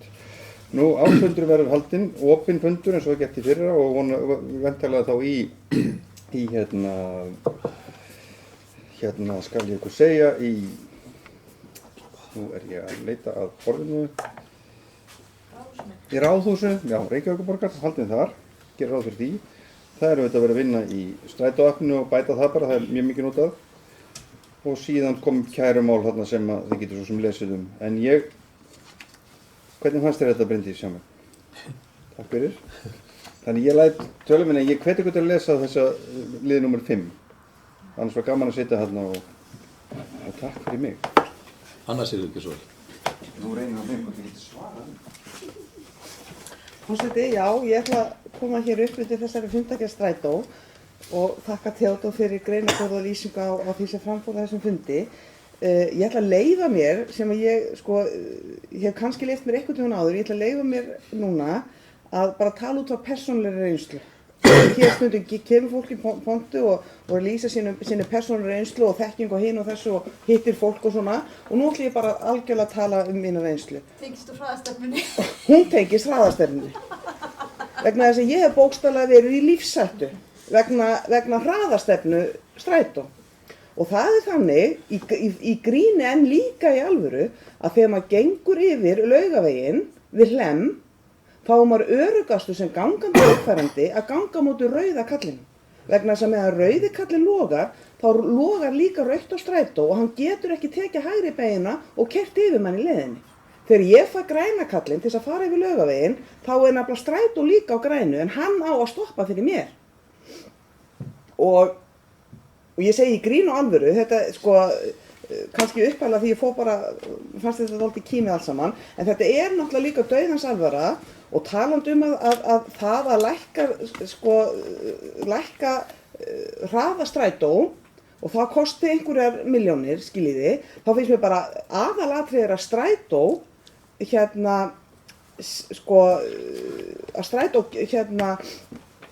gæti af því að þeir sem starfa fyrir fyrirtækið keyri þessa stóru öflugu vagna að þeir fari þá að þeim umferðarreglum sem gilda hér í þessu landi. Og nú er ég algjörlega hægt að grínast vegna þess að þetta er bara, já, leið þarna 2 á dag yfir þessa götur þarna og það er ekkert grín, það er bara, maður er bara í stór hættu. Og svo bara veifaði manni, ef maður tekst að sleppa undan dekkjunum hjá þeim, og þá veifaði manni. Og þannig að ég er öll fyrir það að lækka hraða strætó. Sérstaklega ef maður ferði ekki til þess að taka tillit til gangandi vegfarenda sem eru á leiðinni á móti grænum kalli. Takk fyrir. Bryndís Kjærsvall. Varstu með endurskinsmið? Virðulegi forseti. Já, ég ætla ekki ég satt ekki hérna fund, þannig ég ætla ekki að svara og ég gerir ráð fyrir því að varamaður minn Theodór getur tekið það að sér. En ég verð engu að síður að blanda mér í þessa umræðu hraðastefnu Reykjavíkurborgar en ekki hraðastefnu strætó. Þessi reynsla sem að bæjarfulltrúi Anna Sigríður lýsir hér er alvarleg og mjög mikilvægt að íbúar upplifi þetta ekki með þessum hætti. Þannig að ég held að það sé alveg ljóst að það þarf að laga það og við munum koma þeim ábendingum áleiðis til stjórnenda hjá strætó. En mér langaði þó í kjölfar á því sem að bæjarfulltrúi Theodór kom hér inn á að fyrir þessu fundi þá lá þetta ágæta minnisblað frá verkfræðistofnun Mannvit og það liggur hérna undir. En bara hnýta hér út af því að þetta var nú í umræðinni hérna fyrir einhverjum par vikum síðan að áliti samgöngusérfræðinga strætó má reikna með að kostnaði við akstur geti aukist alltaf 80 milljónir króna á ári auk þess sem gera má ráð fyrir kostnaði vegna 4 til 5 viðbóta vagna þar sem meðal vagnagjald á ári eru 9 milljónir króna.